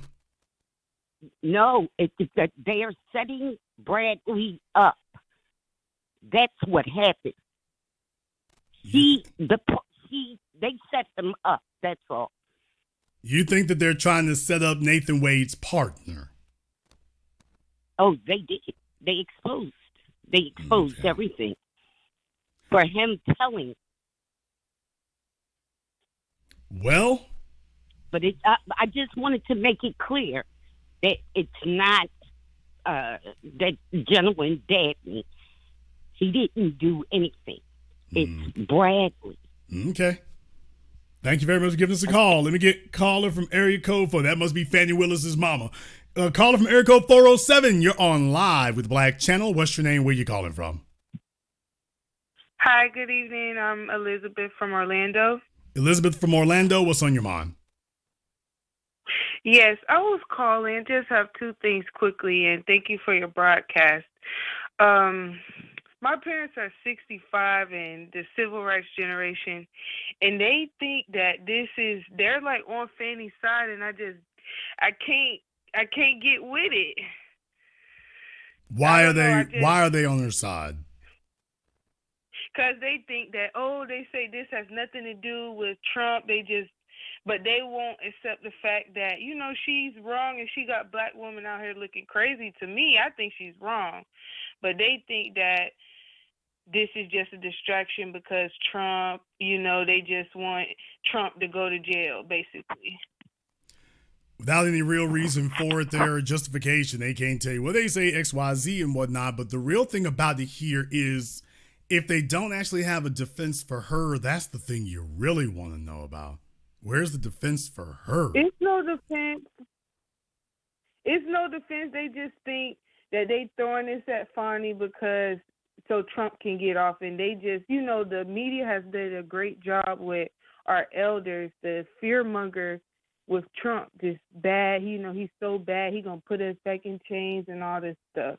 Well, you know, I mean, look, here's the way that some people think about these things. I mean, and it's been a truism in American politics now for about a century, from Thomas Dewey forward and whatnot. You know, every once in a while you have somebody who's a prosecuting attorney or a former attorney general. And these are people who couldn't really get elected as a representative or elected as a senator or governor or something. So what they try to do is they try to use convicting some big name person as a way of, you know, catapulting themselves into the spotlight. You watch Rudy Giuliani do that. So you got a U.S. attorney who used convicting the mafia to become mayor of New York and, you know, tried to become president. So when you take a look at that kind of thing happen, there's a bunch of others out there who tried to replicate that. Letitia James thought she was going to become governor of New York by taking down Governor Cuomo. It didn't happen. Fani Willis, as soon as she gets elected, she tries to grab a bunch of big name people, every rapper moving. Then they go ahead and they suckered her in and told her, go after Trump, baby, we got your back. And as soon as she went after him, she saw that everybody who said they got her back just fell back. So she's on her own. So there's a number of people who've fallen for this, and they're just sitting out here looking bad at this point. So if you haven't updated your files and you don't actually understand what's really going on and that you're on your own, you start playing these political football games where you act like you're part of the team and you're not. If you're black, you're just a spectator. You're not on anybody's team. I'll let you have the last word. Right. And one more thing I just want to say, you know, I think this is such a poor representation of black women. She up there trying to push this narrative, you know. You know, she's an older woman. She divorced her husband, and I don't need no man trope. And, you know, I'm 26 years old, so I've been I'm rejecting all of that. You know, just want to be by myself and stuff. I don't want that type of stuff. Well, you're in a good spot for it. Thank you very much for giving us a call tonight. Let me get caller from area code 504. You're on live with the Black Channel. What's your name? Where you calling from? Good evening, Jason. This is G from New Orleans. All right, G from New Orleans. What's on your mind? Yeah, Jason, broadcast. I got a question. I'll follow up with a comment. Do you think this is, they will make Fani Willis not only just step away from the Donald Trump case, but also step down as district attorney? If they have their way, they will. Can it happen? Just understand, this is not a national case. This is a Georgia case, and Republicans run Georgia despite Roland Martin trying to convince the world that Democrats were turning the state purple. It looks pretty damn red today. So, I mean, as soon as she jumped up there, they took out the knives for her. So they're going to be the ones who make that decision. Truth be told, they don't need this hearing to do it. Truth be told, they don't actually need this hearing to do it. So if they can, they certainly will. What they got to do now is give themselves plausible deniability and make it, at least for as much of their constituency, give them enough justification that they made a case for it. So if they do make that, what I'm trying to tell you is that the decision has already been made. So if they're going to try to remove her, that decision has actually already been made. How they go about it is the only thing that they're wrestling with now, is how do you go about it? Right. And I mean, look, what you're saying about Georgia is right. Georgia's only gone Democrat in the presidential elections I know were Bill Clinton and I think in 92, and you had recently with Biden, although, I mean, I think it's questionable about how he won it myself personally, but that's another story. But at any time, the Attorney General of the state, it's my understanding, is basically the chief prosecutor. So if they want to, and what likely could happen, let's just say they find that Fani Willis is disqualified. What they'll likely do, it doesn't make the charges go away legally, but they'll move it to another county. And anybody that's familiar in Georgia knows if they move that to, let's say, Cobb County, that, and my brother used to live there, that's redneck country. Yeah. That's the Klan territory. So all that would happen is they'll just move it, and they could find these guys not guilty and move on. They're trying to keep Trump from running in 2024 by doing everything they can, and I don't think it's going. We just saw he got a civil judgment against him, but it's not going to stop him from running office. Did they take that away from her, slide it over to Cobb County or whatever, and it's you got it where it is. The real thing is, though, if you dirty her up enough, you don't even have to get it where she's disqualified. If you dirty her up enough, all you got to do is have Governor Kemp feel like he's got enough political cover to say it's in the best interest of Georgia voters and citizens that, we have another prosecutor take over this case. So on the one hand, he can say, okay, we didn't stop the investigation into Trump. We just feel like it's going to be somebody better to do it. So, and to the folks who just don't want to hear anything else, it's not going to fly with them. But, I don't think Kemp has got any delusions of running for president. If he does, he's dumber than he looks. But no, that most likely I would see that being the game plan is dirty her up enough. And what you're going to find out here is whether or not they think they've succeeded. If they think they've succeeded, then they're going to take this case from her no matter what happens. Right. They're going to take it from her no matter what. And it's just one of those examples we've talked about before. You and I even mentioned this, how they take these black DAs, these black mayors, they use them, especially when they want to go after other black people. And then when they have no need for them, especially when they want to go after them, they say, and then we're going to throw you away. Only a few black Democrats that I can think of that actually gave tangibles to black people, that actually did something where we had their back. Marion Barry, Maynard Jackson. I guess you could also add probably Dutch Morial to that. But, he didn't finish his term, but Harold up in Chicago. But when we have these black DAs, these city girl mayors who run amok out in these major cities, they're screwing up money, they're spending it on God knows what, and not giving anything. And I think Fani is just learning, is ending up, like you say, like Keisha Lance Bottoms and so forth. They take them, and then when they have no more use for you, they discard you, and nobody really is backing her up. Well, what she found out is she thought she was the class favorite, and now she's looking like the class clown. Thank you very much for giving us a call tonight. Let me get called from area code 415. You're on live with the Black Channel. What's your name? Where are you calling from? This is Don P. from San Francisco. All right, Don from San Francisco. What's on your mind? Our dear Mammy Fanny Pat Willis has a big problem. The notes that she keeps in her pack, she's going to find out they're counterfeit. We saw this a year ago. Those of us who are on this wavelength of black first, we saw how they line these coons up to go after Trump. And we said that they just gave you a ticket to the Titanic. Welcome aboard. And a year later, here we are. They got bigger problems than they think, because of the fact that she and her love boo, they have a designation in society that is above the rights and privileges that you and I are allowed to exercise.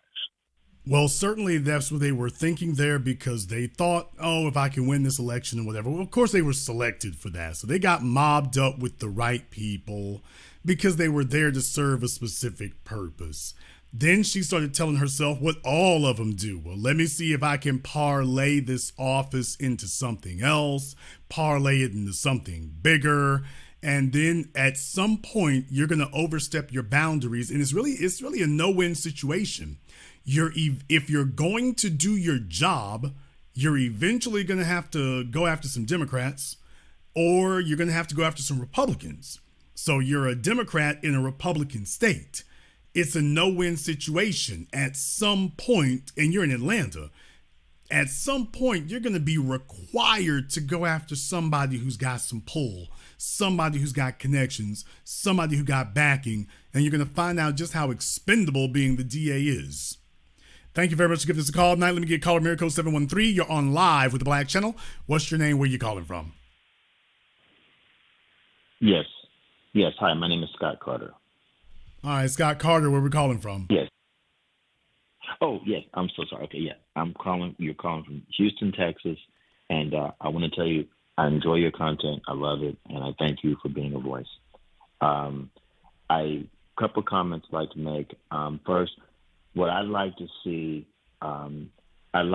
more Black women screaming over this situation with Fani Willis.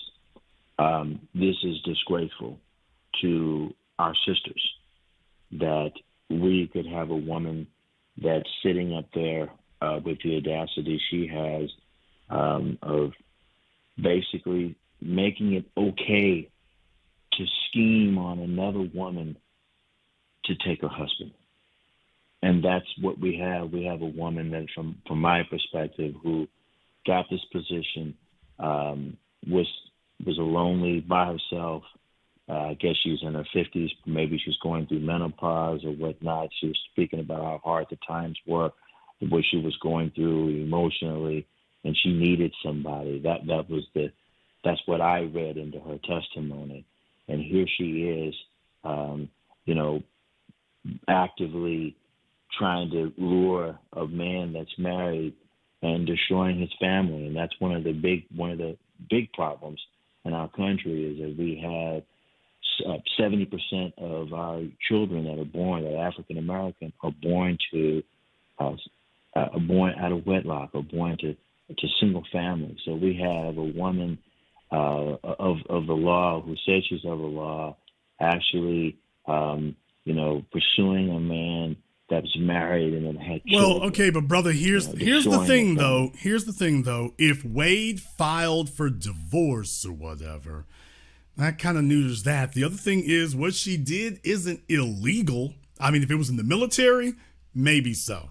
Certainly immoral, absolutely. Illegal, no. Smarmy, sleazy, yeah. Illegal, no.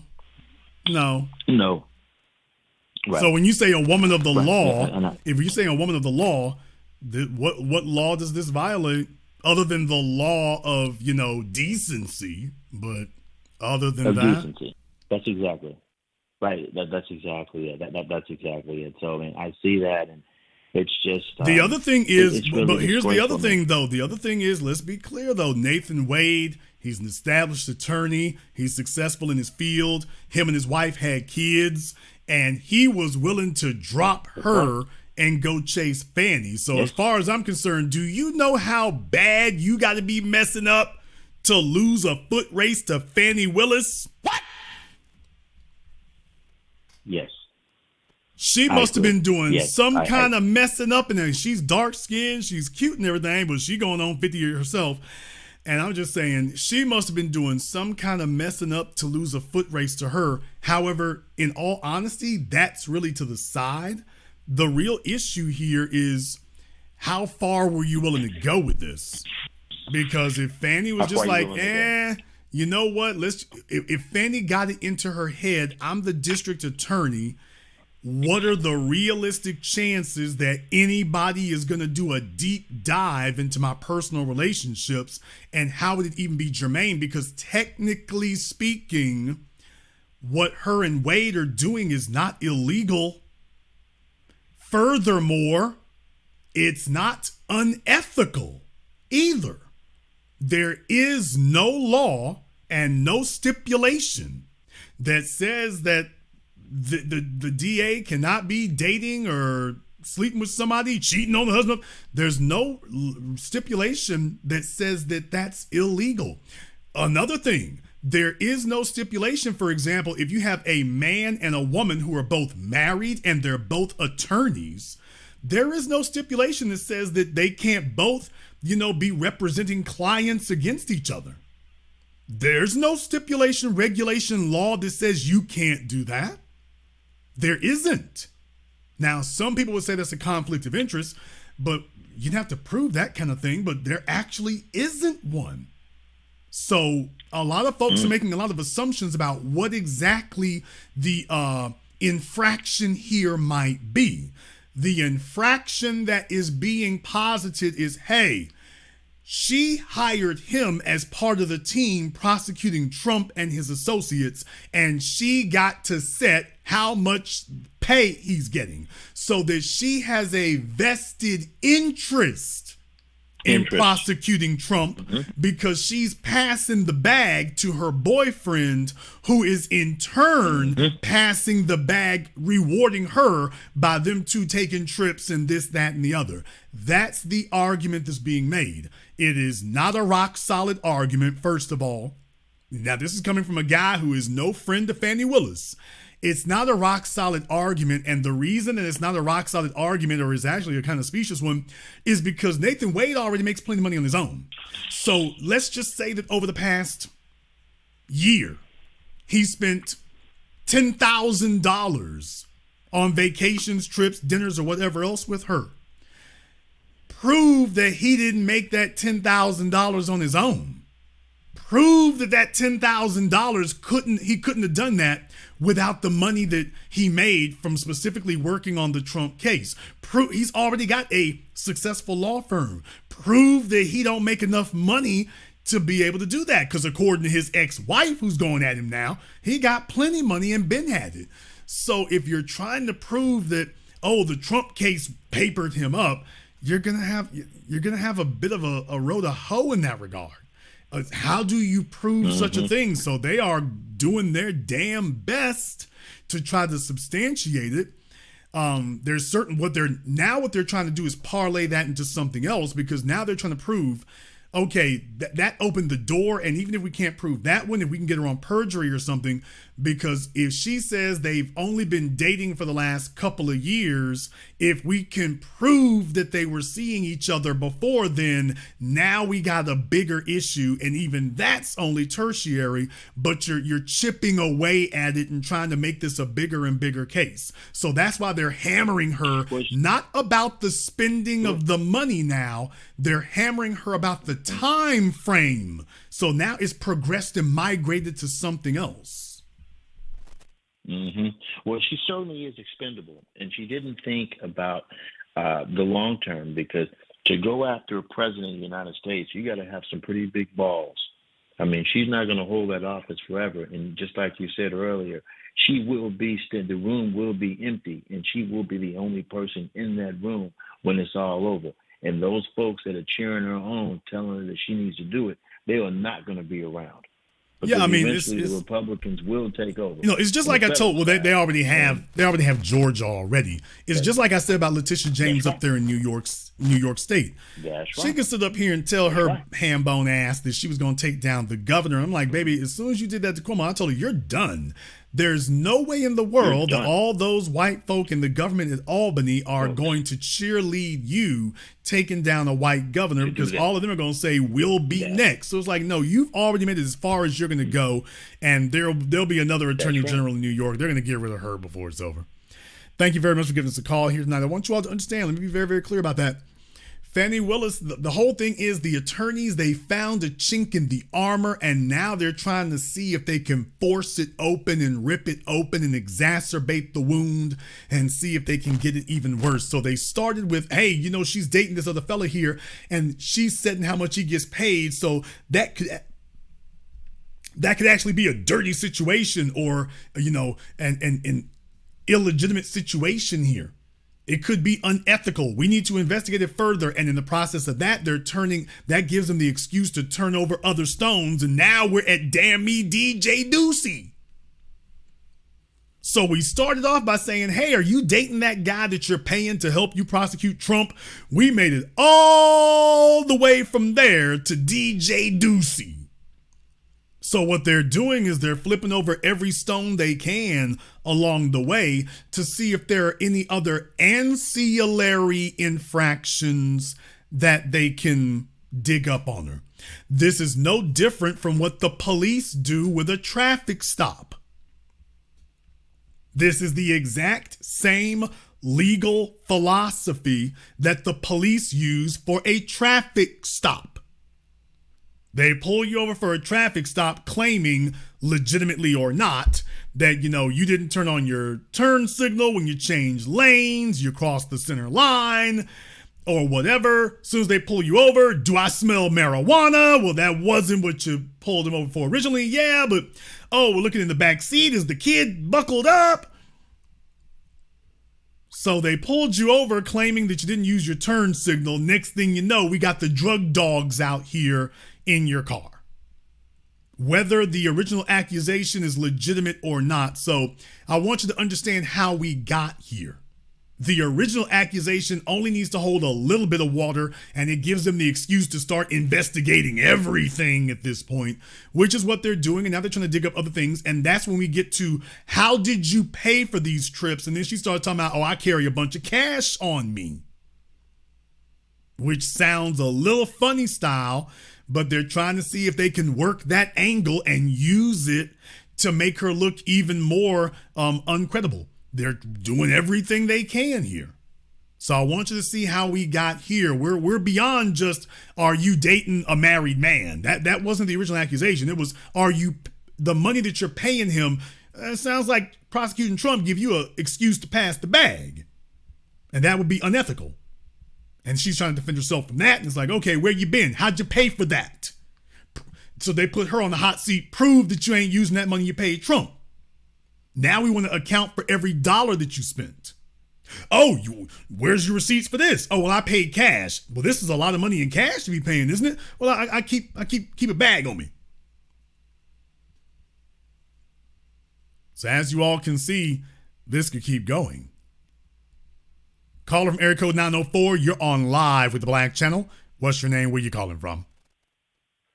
What's going on, Mr. Black? This is Jay out of New Orleans. How you doing tonight, sir? Okay, I'm not sure if you got your phone on speaker or if you're hiding up under the bed right now, but I'm barely able to make out what you said. Try again.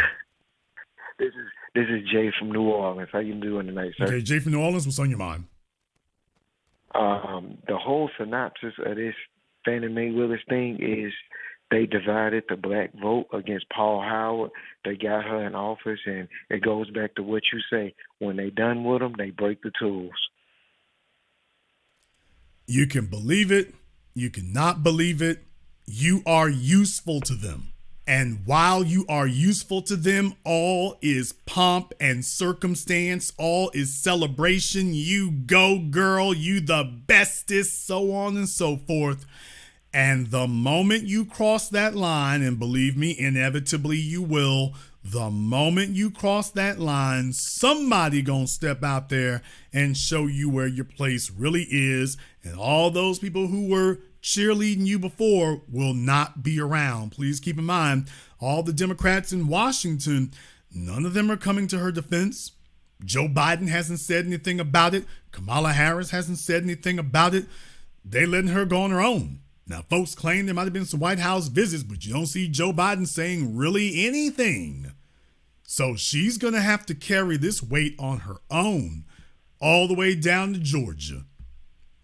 The devil came down to Georgia. Thank you very much for giving us a call tonight. Let me get caller from area code 601. You're on live with the Black Channel. What's your name? Where you calling from? My name is Shonda, and I am calling from Natchez, Mississippi. All right, Shonda from Natchez, Mississippi. What's on your mind? Yes, I just wanted to comment on the Fast Fanny trial. And I was just really disappointed in the way she conducted herself. Just sounded like a angry black woman after she had got caught up.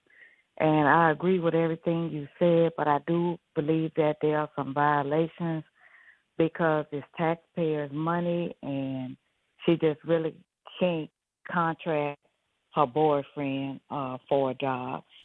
It's not ethical. There's an ethics committee, and when she pays him and then he takes her out, that's called a kickback, and that is illegal. I mean, okay, So here's the problem. Here's the problem.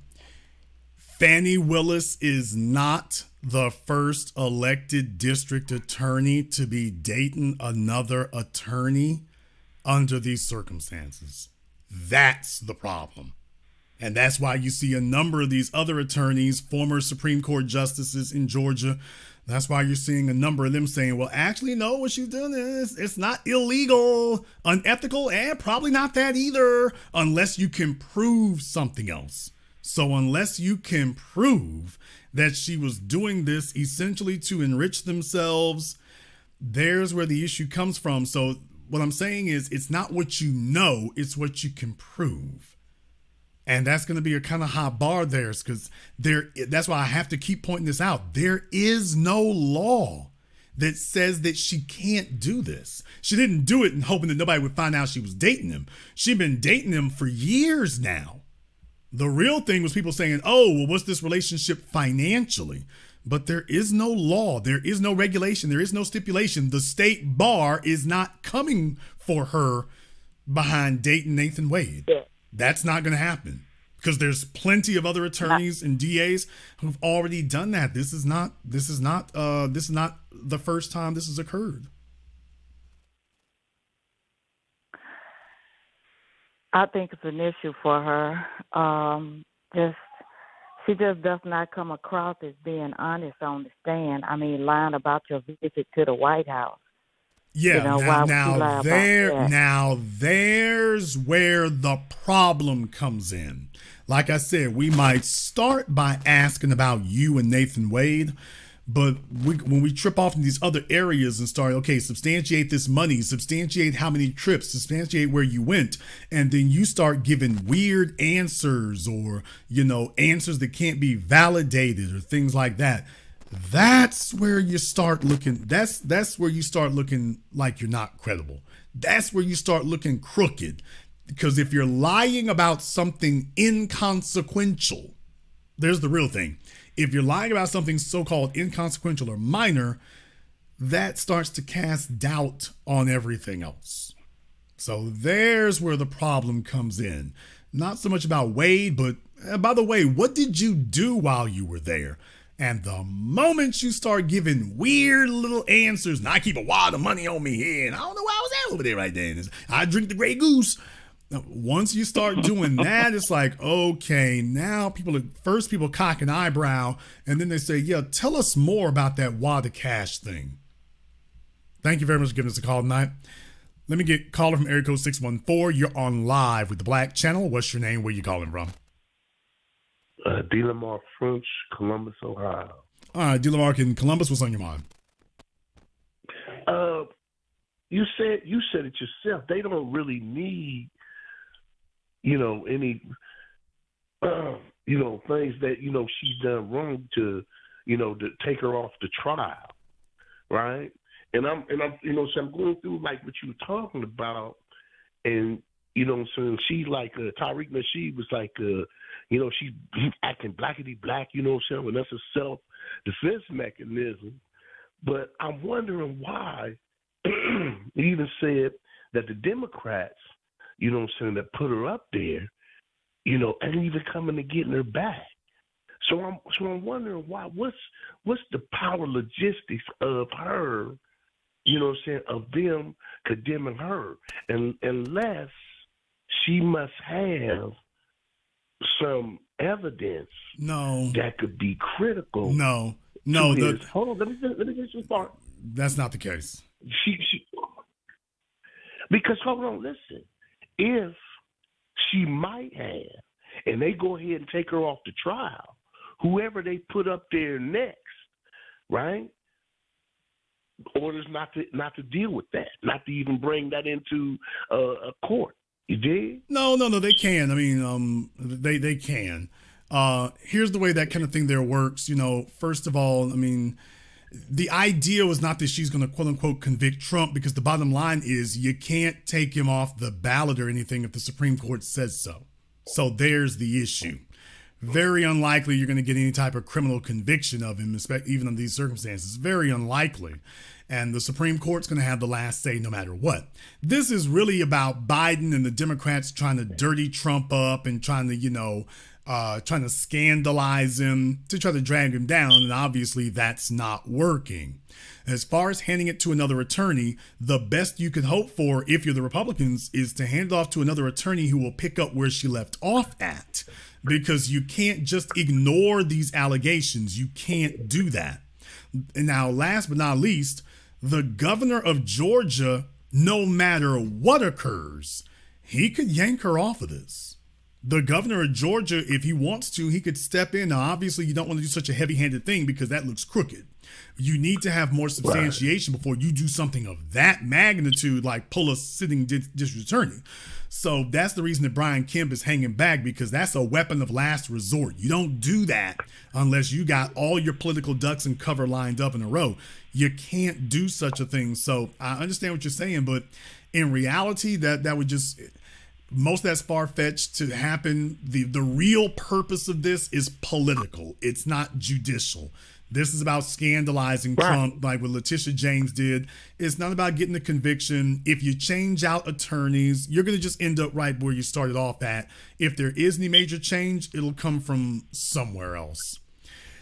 Thank you very much for giving us a call here tonight. By the way, if you all want to make a generous contribution to the 9-volt battery fund, so we can go ahead and get that brother a 9-volt battery to put in that smoke detector. I'd hate for the house to catch fire and he not know what's going on, because he's so used to hearing that chirping now, it wouldn't even wake him up. He's just desensitized to it. So if you all want to make a contribution to the 9-volt battery fund, you can check out the PayPal or Venmo link in the description of tonight's video, so we can go ahead and help him out with that.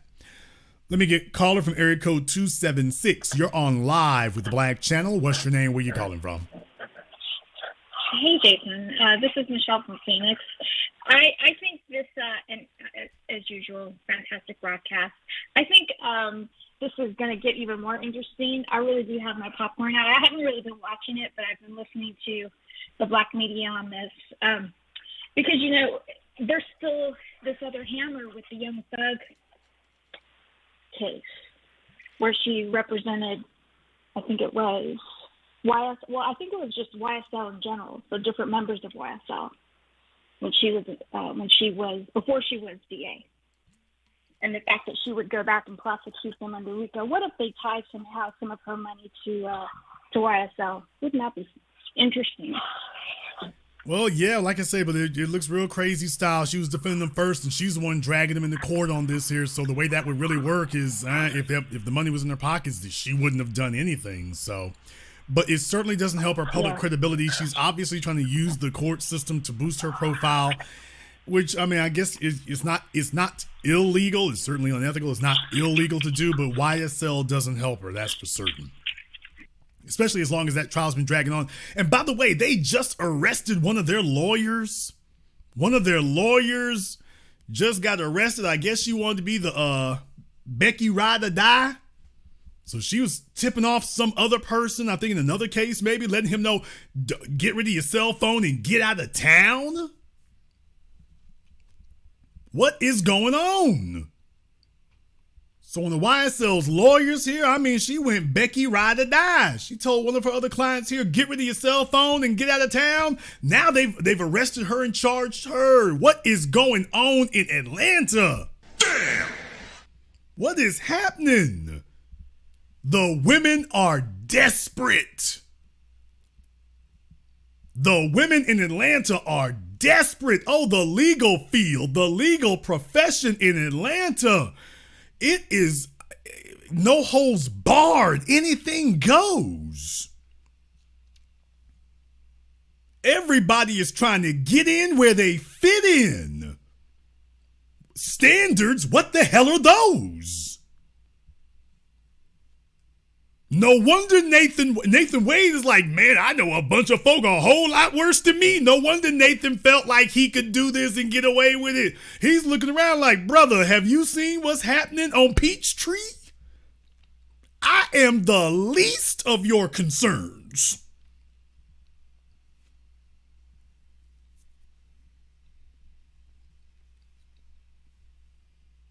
Some of the other fellas out here is a criminal. So a criminal record will not prevent you from dating a size 6 white female attorney in Atlanta. What? Seriously.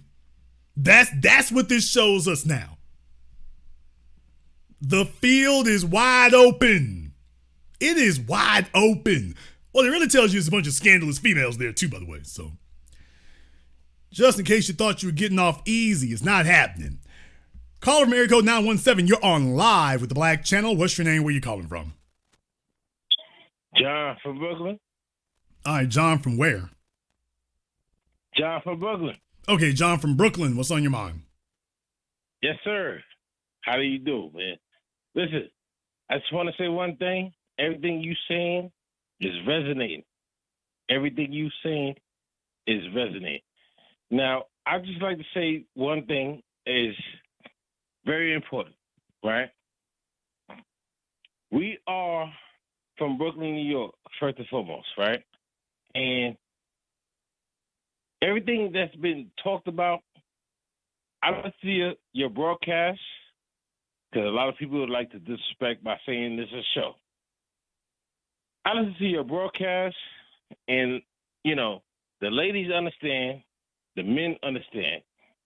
One thing that I revert back to, look it up. The Valentine's Day situation is my daughter's birthday. And I'm having a hard time apologizing to my daughter because I told her I said some shit and I regret. I said some shit. Jason Black, I said some shit to my daughter. And you don't have no kids. And I do. And I said to her, bitch, you're going astray. Bitch, you're going astray. The terminology of bitch, I say, yo, look it up in the Webster Dictionary. The Webster Dictionary verbiage of the terminology is female dog. My bad. Right? So, as an older G in the University of Thinking, is we pay attention to what slave mentality tells us. All right, brother, I'll let that go on as long as I could right here. So if your daughter can catch you sober, I imagine the family dynamic will improve dramatically. But until you start showing up for your AA meetings, things are not going to get better. So just remember, the first step is admitting you have a problem. That's the first step. The first step is not calling to apologize to her. The first step is showing up for your meetings and admitting that you have a problem. The second step will be showing up again. And maybe the fourth or fifth step will be calling her. But no, the first step is not calling her. The first step is showing up for your meetings. That's the first step. Showing up for those. So you're putting the cart in front of the horse, brother. Thank you for taking accountability. You're putting the cart in front of the horse. Let me hurry up and finish tonight's program here because I'm like, okay, they getting in their yak and they getting on the phone. Caller from area code 516. You're on live with the Black Channel. What's your name? Where you calling from? Brother Jason's Adam from Queens, New York. Okay, Adam, we crossed over the bridge to another borough over here. Hopefully you can represent a little bit better than Brooklyn beer. What's on your mind? I just want to get to the butter of it. It just gets me sick because, I mean, when you look at it and you look at everything going on, like you mentioned, like look at the people that she just surrounded herself with and all these things. Now, if you're going after a president of the United States and you really wanted him, whatever state you're in is not going to pick her to go after him, especially with all the baggage and all the crap that's going on around her. Two, it also sickens me more because really, I don't even want to hear none of this. If this was Jason Black, God forbid, on January 6th, who lost an election and said what he said, there would be none of this going on. You'd be in Guantanamo Bay, brother, with no questions asked, period, trying to overthrow an election, period. So, I mean, I'm not a Biden fan, definitely not, hell no, not a Trump fan. I'm not a none of these fans. And that's just for me with the butt of the line is, if that was you or me, and we was January 6th and that day, it would be no Fani Willis. There'd be no who she slept with. It would be January 7th, you're going to Guantanamo Bay, no questions asked. You just caused an insurrection, period. That's all I got to say, brother. Be one. Thank you very much for giving us a call here tonight here. Look, I mean, I don't want anybody putting more on her than they're supposed to be. I want her treated by the same rules as everybody else. I'm not going to sit up here and condone somebody saying that the rules that apply to other people do not apply to Fani Willis. For all these organizations and other people who put her in place and in position and whatnot, you got to live with that. I don't want her doing things she's not supposed to be doing. I also don't want somebody else coming in and putting shackles on her. If these are the powers that you've given the district attorney, you got to live with that. You got to hold that.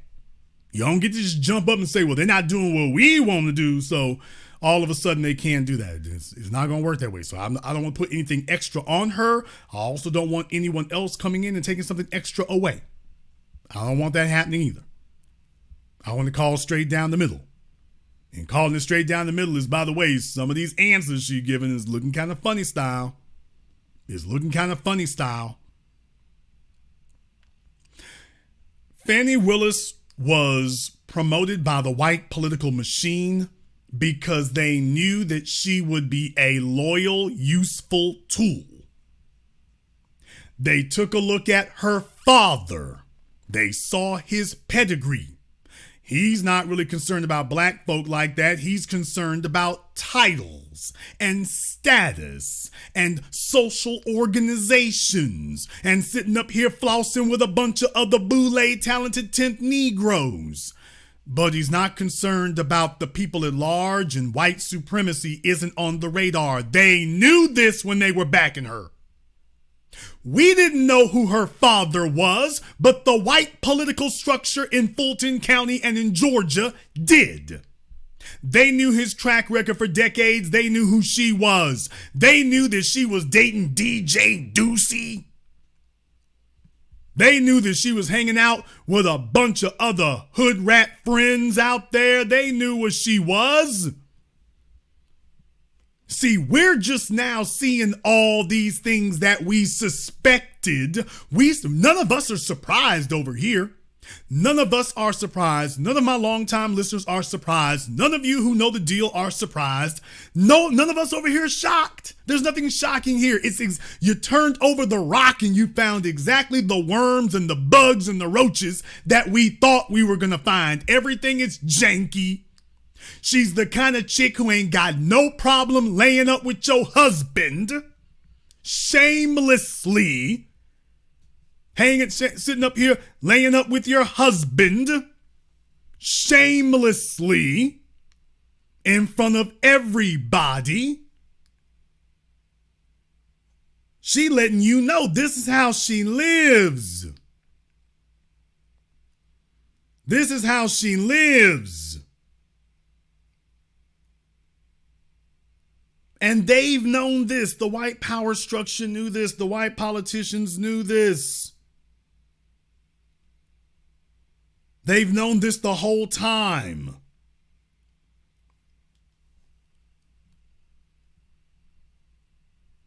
We're just now getting documentation of literally everything that we suspected and understood from the whole time. All we needed to do was see who was backing her. That was all we needed to see. We didn't even need to see all this. We just needed to know who was backing her. Once we saw who her allies were, we were like, oh, that's who you are. They got you in their back pocket. You just another mammy out here. You're just looking to climb the ladder. You're not especially competent. You're not especially capable. Most likely you grimy as hell. And what you found out is this is a chick who has no problem giving police the pass for gunning black people down, just like she has no problem laying up with your husband. None. That's her moral compass. That's her moral compass. And we already knew this when she was talking about giving the police a pass. If she's willing to do that, she will do anything. Is there anybody here who would be shocked or amazed to find out that Fani Willis done got stretched across a desk by 2 Georgia Supreme Court justices and the head of the Bar Association? Damn! Is there anyone here who would be surprised to hear that about her? You know, like Kamala Harris. Isn't it amazing? All these stories have the same parallel. You start taking a look at these women's sexual histories or sexual behaviors, and it's like, whoa, you all the way wild. You moving all kinds of wild. Is there anybody who would be surprised, shocked? Jason, I would never imagine such a thing here. By the way, one question we hadn't asked here, although I think it's worth asking since her father put such a high priority on his fraternity, is Fani Willis a soror? By the way, since her father put such a heavy premium on being a member of a fraternity, is Fani Willis a soror? I wonder. I don't know. Is she? Since her daddy put such a heavy premium on being a fraternity, I'm wondering if she's a soror, because that would explain a hell of a whole lot. If you want to know why it is that we don't respect these folks who went around talking about their fraternities and their sororities, when you take a look at these people here, you find that out real damn fast. These are fellow travelers. These are fellow travelers. No wonder we can't get nothing done. No wonder we can't get nothing done.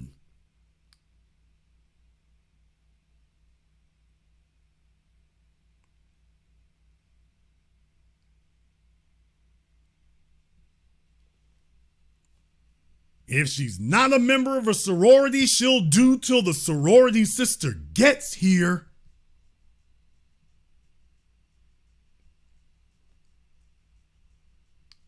Now, folks are talking about she's an AK.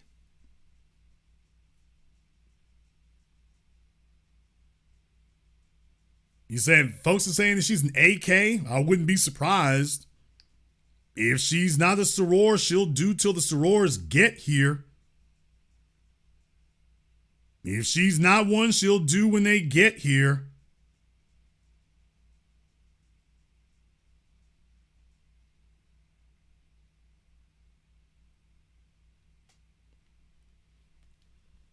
I want y'all to understand that this is what's been happening.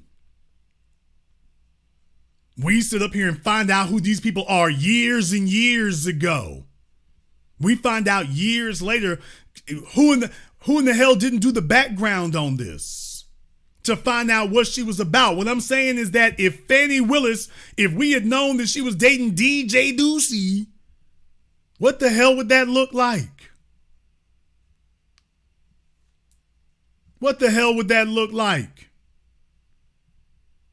That looks a certain kind of way, and it should.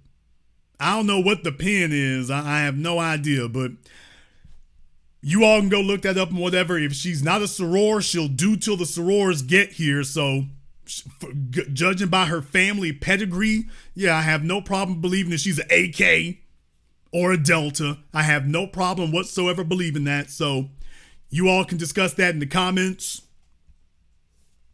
These people been knew what it was. We've had so many damn scandals about these sorors in Atlanta and in Georgia. Once they get elevated into politics, they know what the hell they got and they know what they dealing with, and they know that these folks are not looking out for us. They're looking to get a leg up, pardon the expression, for themselves in their profession and their career. That's what they're looking for. But they're not looking to do anything for us. And the political structure knew what she was, so they grabbed these puppets, they grabbed these plants, they give them a little old title, they give them an elevation, and next thing you know, they're sitting there in the DA's office, and next thing you know, they're grabbing every black person they can and throwing a RICO charge on them. They grabbing everyone they can get their hands on and throwing a RICO charge on you. But this information has been out there and nobody looked at this, man. But we all suspected it the second we saw who it was backing her and promoting her. We all saw it. We all suspected it. And we all knew. And now she's finding out that all of that don't mean a damn thing. That when the day comes that they're ready to come get you, the script gon' flip in a single afternoon.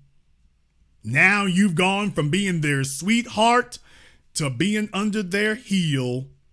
And she can talk as loud and boisterous and defiant as she wishes to, but it's not gonna change the circumstances. You ain't got no clout here, baby. You ain't got no clout. And in reality, the decision of what to do has already been made. You just didn't know. They chose you because you were crooked and dirty. And as soon as it's just like we always tell you all, when you got these criminal defendants who show up and all of a sudden a black person is killed, like Freddie Gray, you find some criminal defendant who's sitting up here siding with the police. I was in the van with Freddie Gray, and I didn't see nobody put nothing on him. Next thing you know, his parole been cut. Next thing you know, his charge has been dropped. They know how to grab these folk. They know how to make that happen. They know what they're doing in these circumstances, even when it comes to the political puppets that they choose. They know it. We already got the dirt on you, so if we ever do need to pull the rug, we can go ahead and do that anytime we get ready. Anytime.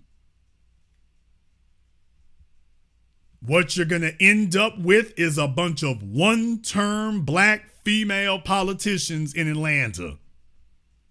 Keisha Bottom B, all the rest of these folk, you're going to end up with a bunch of one-termers. And they thought they was running things. They never even saw it coming. We're going to go ahead and wrap things up here tonight. If you are new here to the Black Channel, welcome to the Haven of Intelligent Black Thought. We do this every weekend. Click that red subscribe button. Click that yellow notification bell. Join us each and every time that we are here. If you haven't been to our website, blackchannelfilms.com, you want to go and check out our groundbreaking, best-selling documentary work, 7 a.m., Gentrified, Race War, all available on DVD and streaming. Go to blackchannelfilms.com. That is blackchannelfilms.com. If you are new here, you have seen exactly what we do here. As the anchor man of the new black media here, we give you the insight and analysis you'll receive absolutely nowhere else. Make sure you click that subscribe button and click the notification bell so you can join us every time that we are here. Be a part of what we do. I want to thank everyone who has contributed to support tonight's program on PayPal or Venmo. Thanks to all of you for tuning in live or recorded. Thank you for liking, subscribing, and sharing. And this concludes tonight's broadcast of the Black Channel. I am your host, your brother, your humble servant, the Black Authority. And until next time, my brothers and my sisters from around the world, remember, black is the future, and the future is uncompromising.